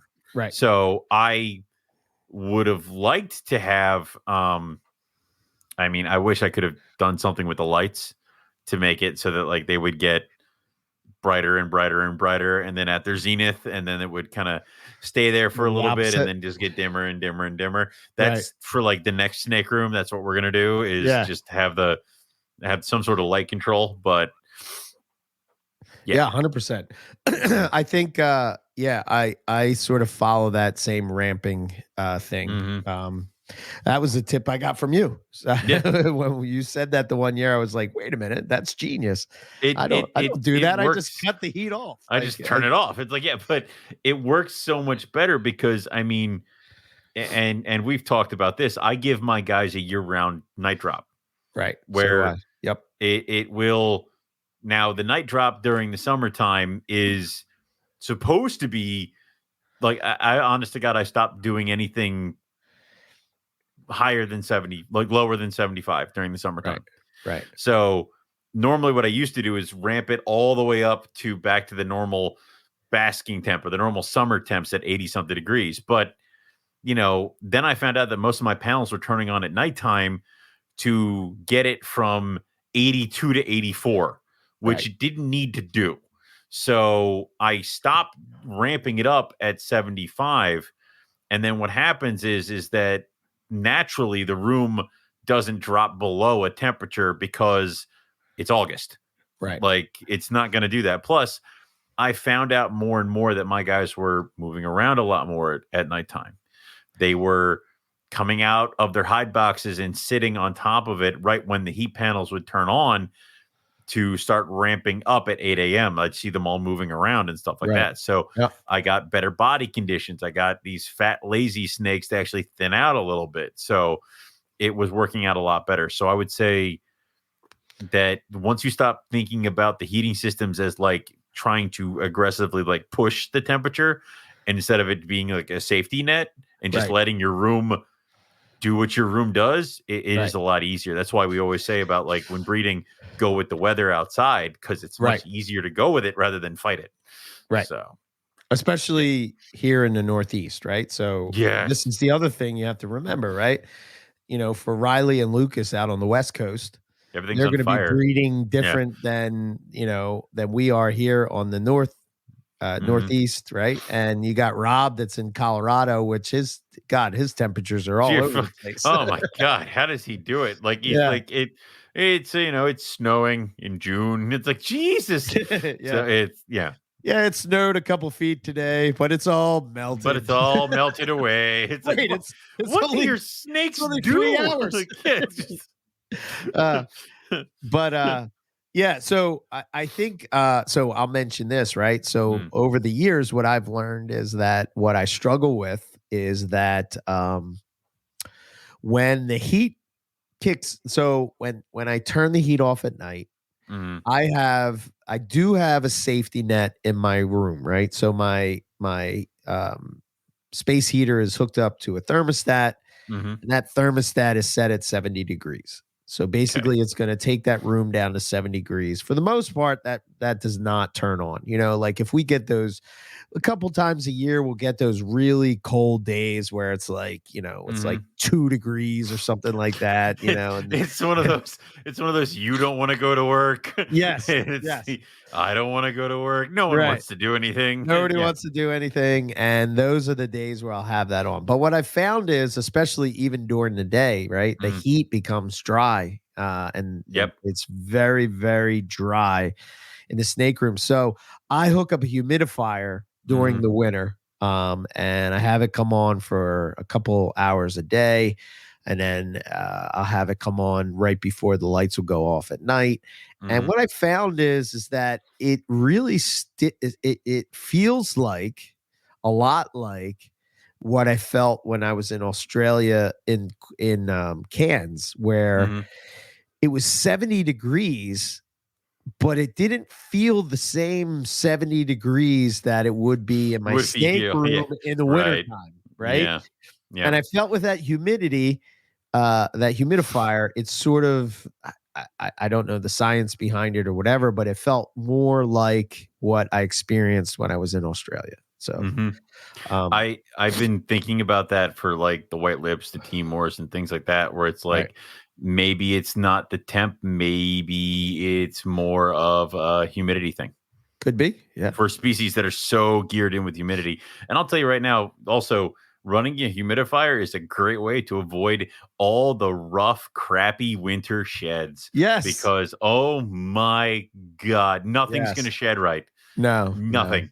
No. And then if you have larger pythons, like I said, that deal with things like humidity, like White Lips, Timors, retics. Retics, yeah. Oh my God, retics, dude. yeah. The only reason my retic shed appropriately the last time is because I took its bin and just soaked it. Like I just soaked it with like the moss was dripping wet. And then I shoved that 10, 11 foot long jerk in there. Right. So, yeah.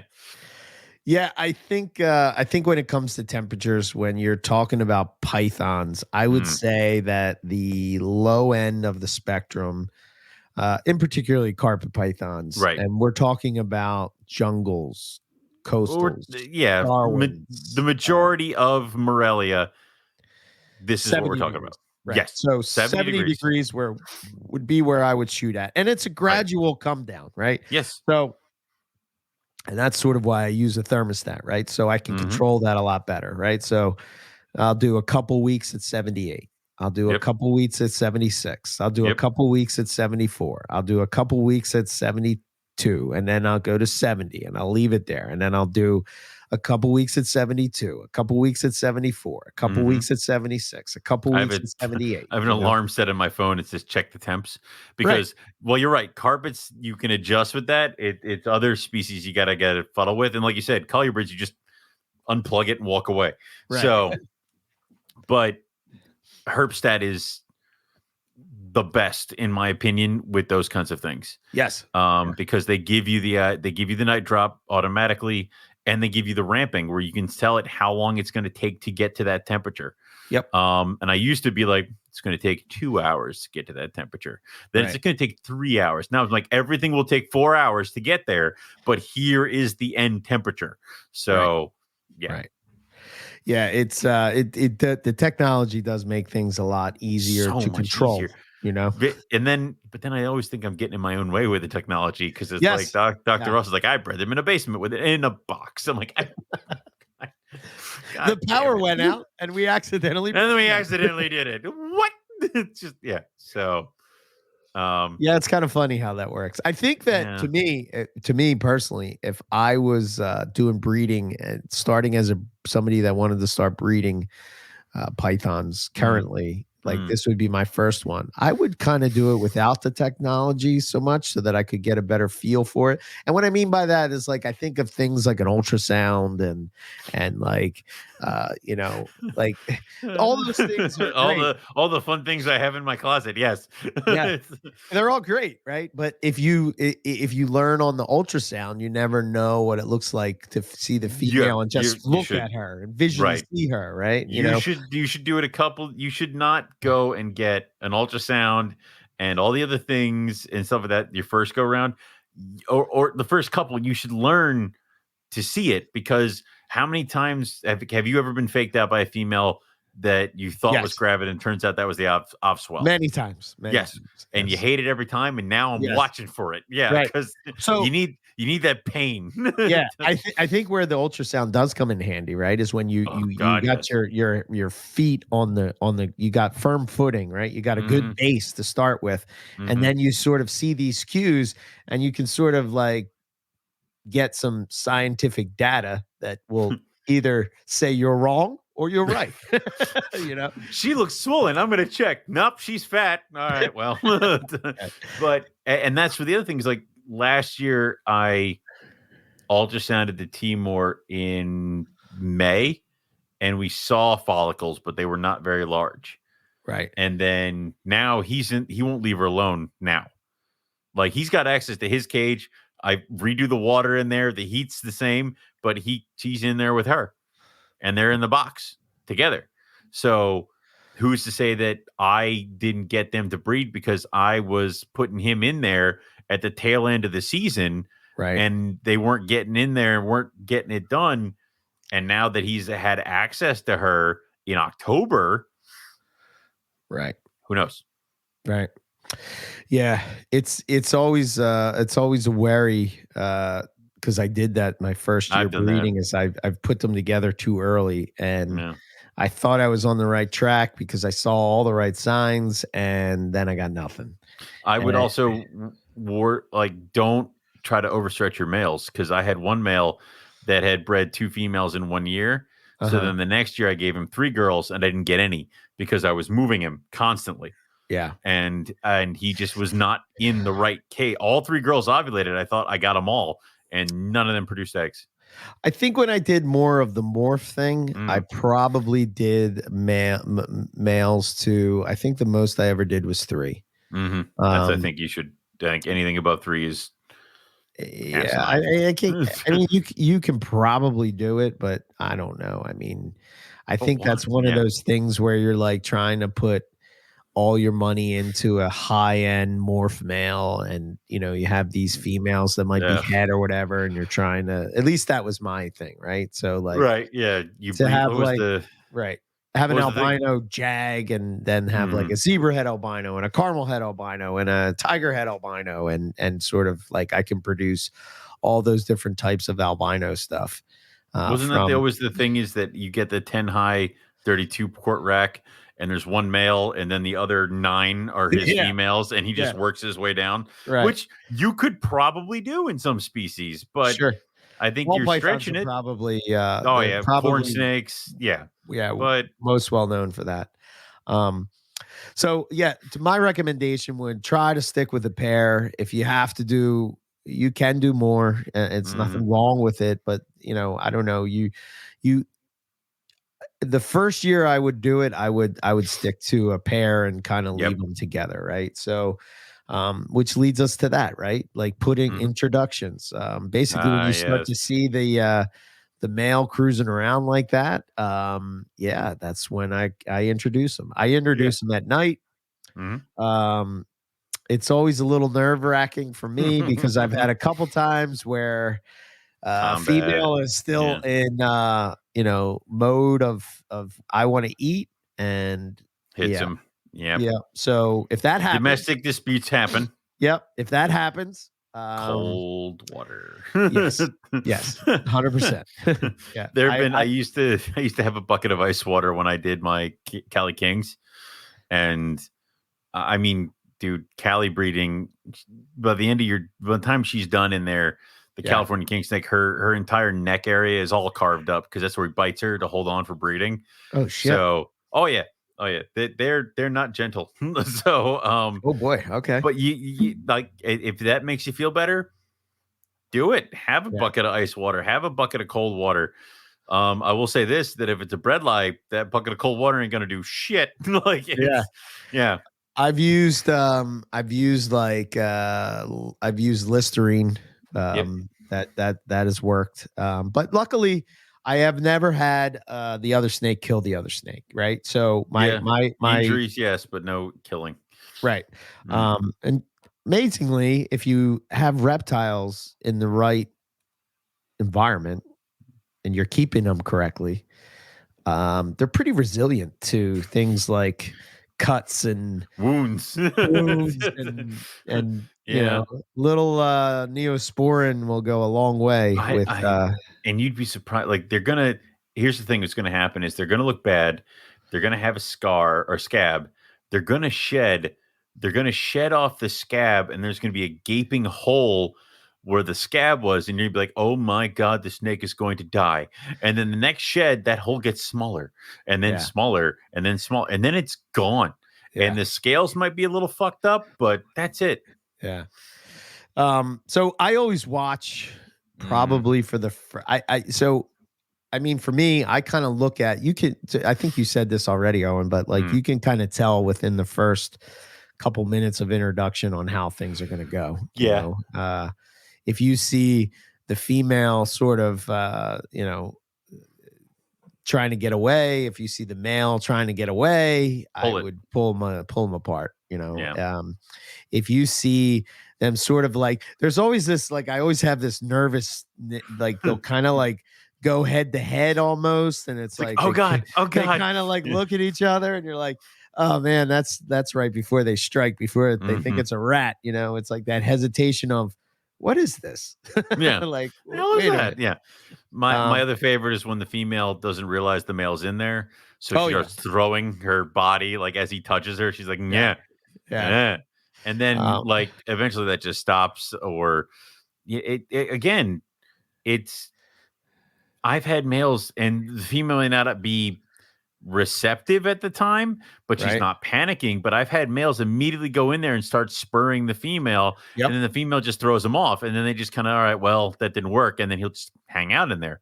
That's a great sign, right? Yeah, because they're in there. She didn't kill him, and he didn't try to combat her. So you're off to a good start. Right. Plus. I usually look for, so if I feel that they're okay, I'll let them go the night, right? Yep. There have been years where, I guess because I'm excited or whatever the case would be, I'd wake up in the middle of the night, come down, just sort of take a peek and see what's going on. What are you doing? Nothing. Sometimes I would see spurring. Yeah, right. Yeah, where are you going? Nowhere. Sometimes I would see, so for people that don't know, right, pythons have spurs on the back by their cloaca. And basically what the male will do is he'll sort of get up on top, and he's sort of like, it's sort of like if you're like, it's almost like if your fingers were, you know, just rocking back and forth and, you know, just on top of the female. And that's sort of, I guess that's what gets there's really female pythons going. I don't know either, but there's no way to really describe it. But you have to when you've seen it, you're like, oh, yeah, because you're sitting there, you're like, he's gonna wiggle his little like spurs on her. That doesn't, and then you see it for the first time, and it literally looks like he's using his little tiny legs to walk up her, and he's just kind of jabbing at her. It's like, oh, me and Owen both. We both have our fingers in the shape of an A, like our index finger and our middle finger, and they're kind of like walking. And it's kind of what it looks like. It's just like how every person who's brand new will sit there and be like, is this a lock? Is this a lock? Is this a lock? Yeah. Until you see it and you're like, oh no, that's a lock. Like that's a lock. When the tails are completely intertwined. Yep. And I mean, have you ever interrupted your animals by accident and like you see the hemipenes like in and you're like, oh, that's a lock. Like, okay. So yeah, you know, some of the things that I've been faked out by have been, you know, if they're together. They're sort of cuddling. I get some people call it like, oh, look, they're cuddling, which is a good sign, right? If the two snakes are sort of laying together, that's a good sign, you know. That they're not on the opposite ends of the cage. They're not the one isn't taking up the entire hot spot, pushing the other one off. Right. Like, yeah. So, yeah, it's sort of that type of thing where, you know, so if I see that, I'll be like, okay, this pair is good. And to be honest with you, that's it. I kind of leave them together for the rest of the season. I do too. Until they're on the opposite sides of the cage, or until I've had it where he's up against the glass with the, like, get me the fuck out of here. Like, and then you pull him out. Right. And I've had it where I pulled them out and I wasn't 100% sure. And then like the next week she lays the eggs and I'm like, I guess I was like you marked it down and I'm like, well, she could be due next week, but I don't know. So 100%. Yeah, Yeah. I sort of I've if I was pulling the mail, I Mhm. guess I will say this because I have done this. So what I've done when I've done the mail to multiple females Mhm. is that I would probably let them go 2 weeks Mhm. and pull that mail, separate them for a day. Make sure the male has fresh water, Food, feed him. food, Yeah. maybe if he'll eat. And that's the other thing, right? You'll waste some food Yeah, the during better the thing to winter. do is This always. is when having monitors Yeah, I mean, or what you should do is thaw out one or two rodents, try one or two boys, and then if they don't eat, maybe try a different one. Or you always have those juveniles that are growing up that you can always chuck it to.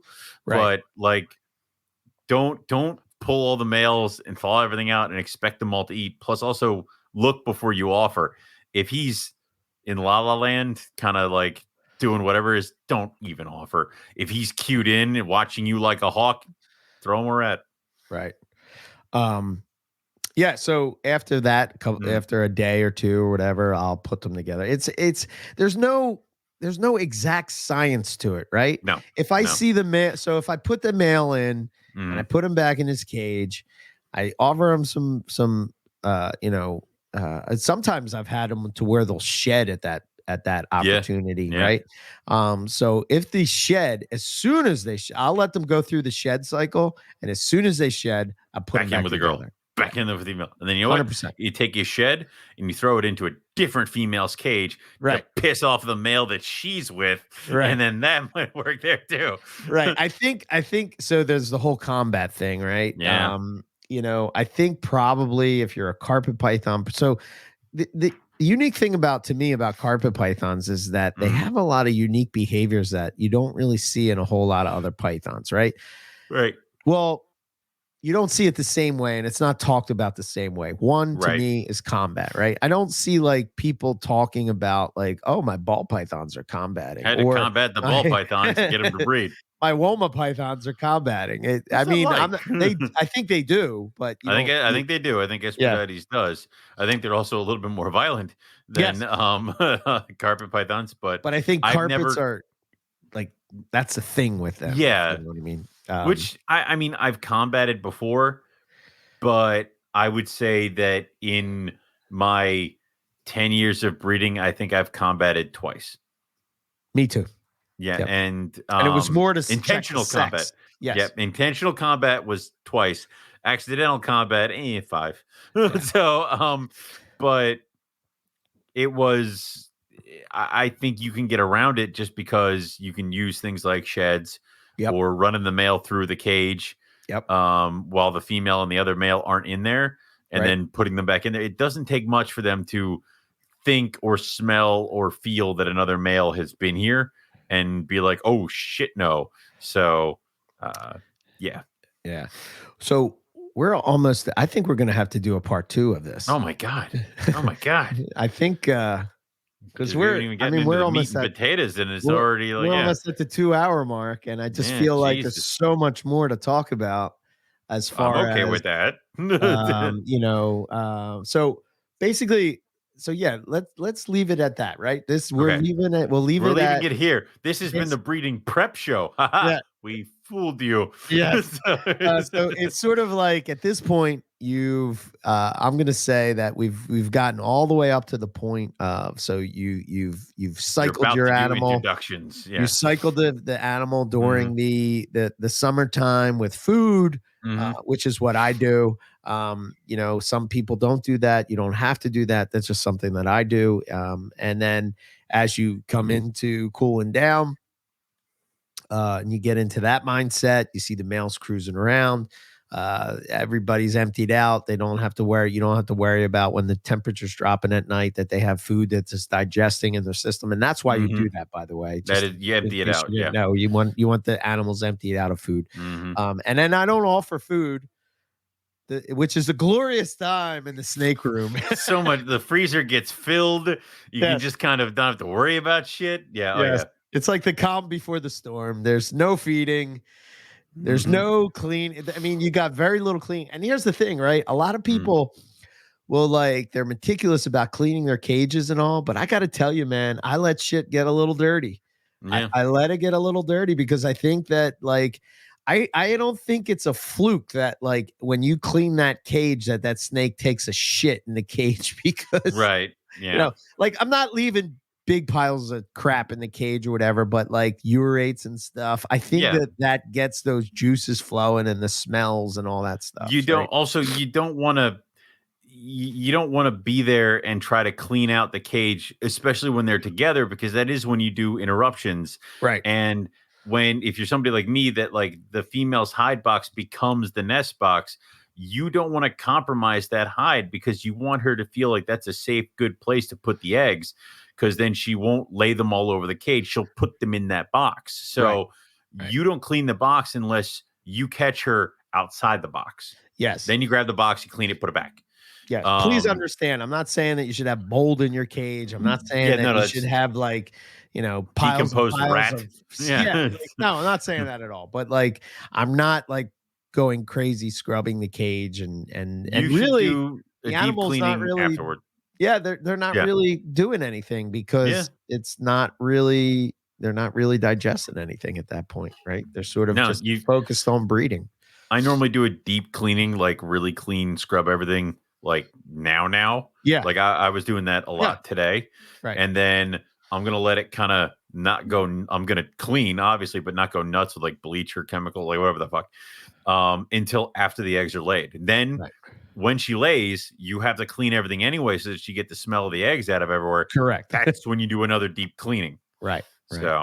So at this point we talked about dropping the temperatures down. Yep. We've talked about introductions, what to look for, and then obviously you get to the whole lock thing. And like Owen said, you sort of like are sort of faked out a couple times by what you think might be a lock, and then you see a lock and you know what a lock is, right? Right. You see it, you know it. There are times where their tails might be underneath something, so it's hard to tell. I kind of just leave those snakes alone. And here is the advantage. Don't rip through it going like, are you guys locked? Like, that's a dumb idea. So this is where I would say, right? When you're making a choice of tub versus cage, advantage to the breeding is cage, because you don't have to you can just look in the cage. If you're using a tub, you're pulling it out and you risk disturbing them. You risk disturbing them, which ultimately could then, you don't know what kind of impact that's going to have on them. Is that going to stop them from breeding? Is that going to stop them from wanting to lock together again? Is that, so like it's kind of a tricky thing. So I've just learned to sort of like leave them alone. If I happen to open the tub, or if I'm looking in the cage and they're locked up, good. And then I kind of go from there, and I sort of do that basically through that time. Yeah. And then you just keep going. You just let them do their thing, you know? Yep. And and then eventually what we'll get to in the next part 2, we'll talk about warming up in eggs, ovulation. Yeah. What's that? You can be faked out by that. We'll talk about the pre-lay shed and how much time in between the laying of the eggs and what can go wrong. And also the pre-lay shed is not the be all to end all. Everybody's like, when did she pre-lay? I've had females lay without doing it. Correct. Like it is, I've had them shed twice. Exactly. I've had them be like, oh, well, here they are at the end of they should be due. Then they shed again. And you're like, I guess I didn't get it this year. And then they lay eggs when you're not expecting it. And you're like, oh, son of a bitch. Like it's. And then, the funny thing is like, Owen was right when he said earlier, it's like you get to these stages and you're like, so when you see that first lock, you're like, yes, you have a lot more work to go. To do. So much more work to do. Yes. And then you get to the point where you get ovulation and you're like, yes, still lots of work. Still a lot of more work to do. And then you finally, after all this shit, you get to see the babies pipping out of the eggs, and you're like, yes, now the new work has begun. Yes, old work is done. Old work done. New work start. It's like, right. God damn it. Oh my goodness. It's definitely a roller coaster, but I can tell you, in my opinion, I think one of the greatest joys of keeping reptiles is seeing a new life hatch out of an egg. I mean, it's hard to beat, and I get why everybody wants to do it, because it's such a cool experience. And it's just we have to do it, I guess, in a responsible way, and not just doing it to just put snakes together. And we'll get into that. We'll get into maternal incubation. We'll get into incubators, egg boxes. You know, what happens if an egg, what can go wrong with the egg? You know, what's the best way to set up the egg boxes? What egg boxes do you use? You know, and then we'll get into setting up babies, what it's like for the first month, you know, keeping notes, picking holdbacks. What do you do if you accidentally rip the egg? Yeah. You know? Oh, God. These are all things that Owen and Avi have done over the past 10 years. Oh, yeah. If we're telling you what to do, it's because we did it. Right. Like, what to have in your emergency baby kit. Did you know you should have cornstarch in your snake room? Right. Yes. Yeah. I did not until Owen told me. Until I needed it and said, why don't you have cornstarch? I told cornstarch. You, and I'm like, damn it. Yeah. Damn it.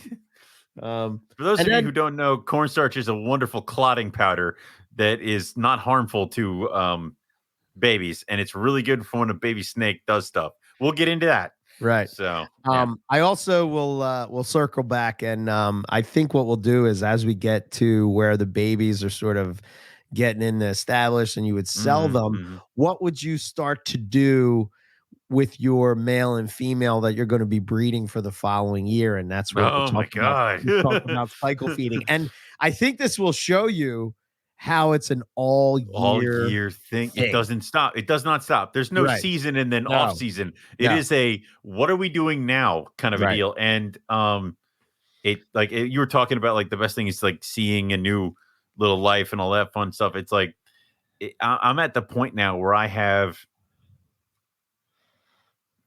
3 pairs this year where I raised mom and I raised dad, like potential. That's awesome. That's awesome. I raised them, but then also I raised their parents, or like we're getting to the point now where I'm breeding kids. Your stock that I produced. Yes. Yeah. Which is, that's really the ultimate goal, right? I mean, you want to get to the point where you're sort of breeding your own animals. And I can tell you that from experience that the best breeders you're going to have are the ones you raise. Are the ones you raise and produce. They're going to be hands down the best. There's no doubt about it. They've been born and raised in your system, and they will be the fastest ones to breed. Yep. They will be the first, and it'll just be perfect. Yeah. Right. So okay, so stay tuned for part 2.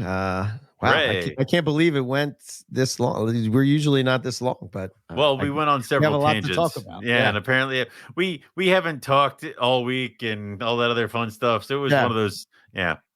So anyway, I'm gonna throw this out there a couple times. Remember, hashtag NPR 2022 breeding season. So. If you want to, share your stuff and whatnot, put it out there, and we're excited to see it, and we'll share our stuff there, and it'll be awesome. We'll all get to see what each other has going on. Yeah, we like talking snakes. Show us pictures. Exactly. So as far as us, website, MoreliaPythonRadio.com. And I am working. I did show these guys, and probably, hopefully over our break, I can get it together. But I'm that's right. That's coming. Oh my God. I'm going to sort of put this on the NPR website, right? I'm going to put like the breeding carpet pythons type of thing. Right. Okay. Yeah. So you can refer to it, because I got to tell you, man, when I was coming into carpet pythons, I can't tell you how many times I went to Caponetto's site to look at and read his thing, his paper. Pythons. There was I have all the reptiles magazines back here, and when I was redoing the when I was redoing the office today, I went through and I pulled out all the ones that have to do with Morelia and stuff like that. So like there's the diamond python issue over there, Right. and then there's cover girls issues right over there, and all that other stuff. And then the vivarium that talked about tiger carpets is over there. So I pulled all the good things for Morelia and I put it over here in this corner. But I was just thinking about it that I learned my breeding from reading an article that Will Leary did. Yeah. For I think it was 4 reptiles. Yes. On breeding. Yeah. And I read that constantly. Yeah. So having the book like Pythons and Boas, Reproduction and Husbandry by Richard Ross. That's helpful. The Complete Carpet Python is helpful. It's helpful, very helpful. Yeah. I just listening to old NPR episodes of NPR. I mean, we've been here for a while. We've both produced carpets. Right. Like it's yeah. Some of us have produced other stuff. I mean, 100%. I mean, you've done carpets, and what was you bred something else, right? I don't know. I don't know. I don't think so. I've only bred carpets. Not even way back when? Like you didn't do like berms or some shit? Oh, well, no, that's not true. I bred Indian pythons. What the fuck? Yeah. Don't you wish you did those still? Yeah.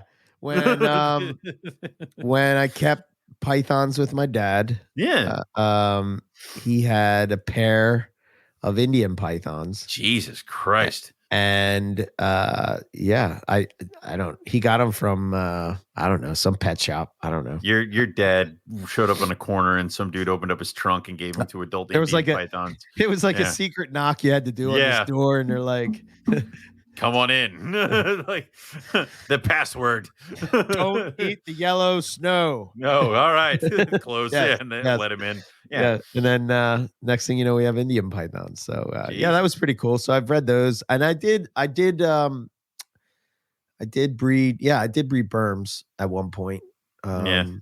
So I have bred other ones. So, but I've bred more lizards than you too. You have, yeah. I'm not. I don't know. I mean, it will be cool if I breed lizards, but that's not really my. Listen, if Owen, Lord of the Kimberly, lays eggs, we're gonna have to talk about a couple things, okay? Yeah. Oh well, sure. Yeah, you're gonna have Kimberly rock monitors in your living room. No. Somebody from Melissa's job is like, hey, do you want this really big, nice green cage? And she's like, yeah. I'm like, what are we gonna put in it? She's like, I don't know, lizards or something. I'm like, no, God damn it. Like it's dude, I'm telling you, no, you're gonna see them and you're gonna be like, oh. No, I'm not looking at my shelf. Listen, there's a shelf thing right up here that I could so easily put this glass tank thing right there for Kim's. Like, I know they're gonna live. They live with the roughies. You can have your like little Kimberly, Australia. Yay! There you go. No. Nope. I'm waiting for I'm waiting for a few people to send the pictures for the calendar contest, but that's coming together. So that should be soon. Get that going. If you want to get in touch with us, you can email us at Morelia Python Radio at Gmail or Gmail. Info at Morelia Python Radio. Oh my God. Yeah, don't send it to the Gmail. Don't send them to that email address. Forget that email address exists. Info at MoreliaPythonRadio.com. You can follow us on all the socials, Facebook, Instagram. And of course, I would ask you to go and subscribe to our NPR Network YouTube channel. I know Lucas has been real busy. I'm super sick. I'm still sick, man. This COVID shit is killing me. What's wrong with you, man? It's like I gotta come see. I gotta come see you Tuesday. I'm gonna knock on your door, leave the box there, and then run. Like it is. Yeah.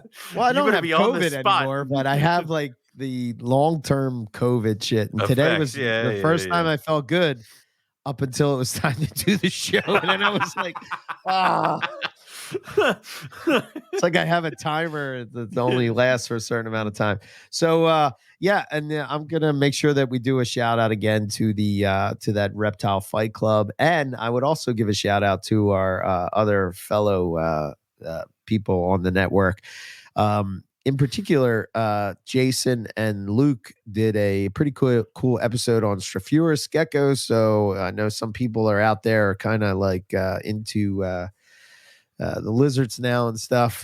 So if you want to hear that right from the guys from Australia, go check that out. Yeah. There you go. And Teespring store and the Patreon. So we got that if you want to check it out. But all that stuff's over on our website, MoreliaPythonRadio.com. Cool. That's all I got. All right. Well, you can go, for me, you can go to rogue-reptiles.com. Check all that stuff out. And then this weekend on Saturday is the Oaks Reptile Show. I will not be vending, but I will be going. So if you want to have any animals delivered, let me know now, because that might be the only way you're going to get animals till after New Year's. So what we'll say is thanks everybody for listening, and we'll catch everybody next week for some more Morelia Python Radio. Good night.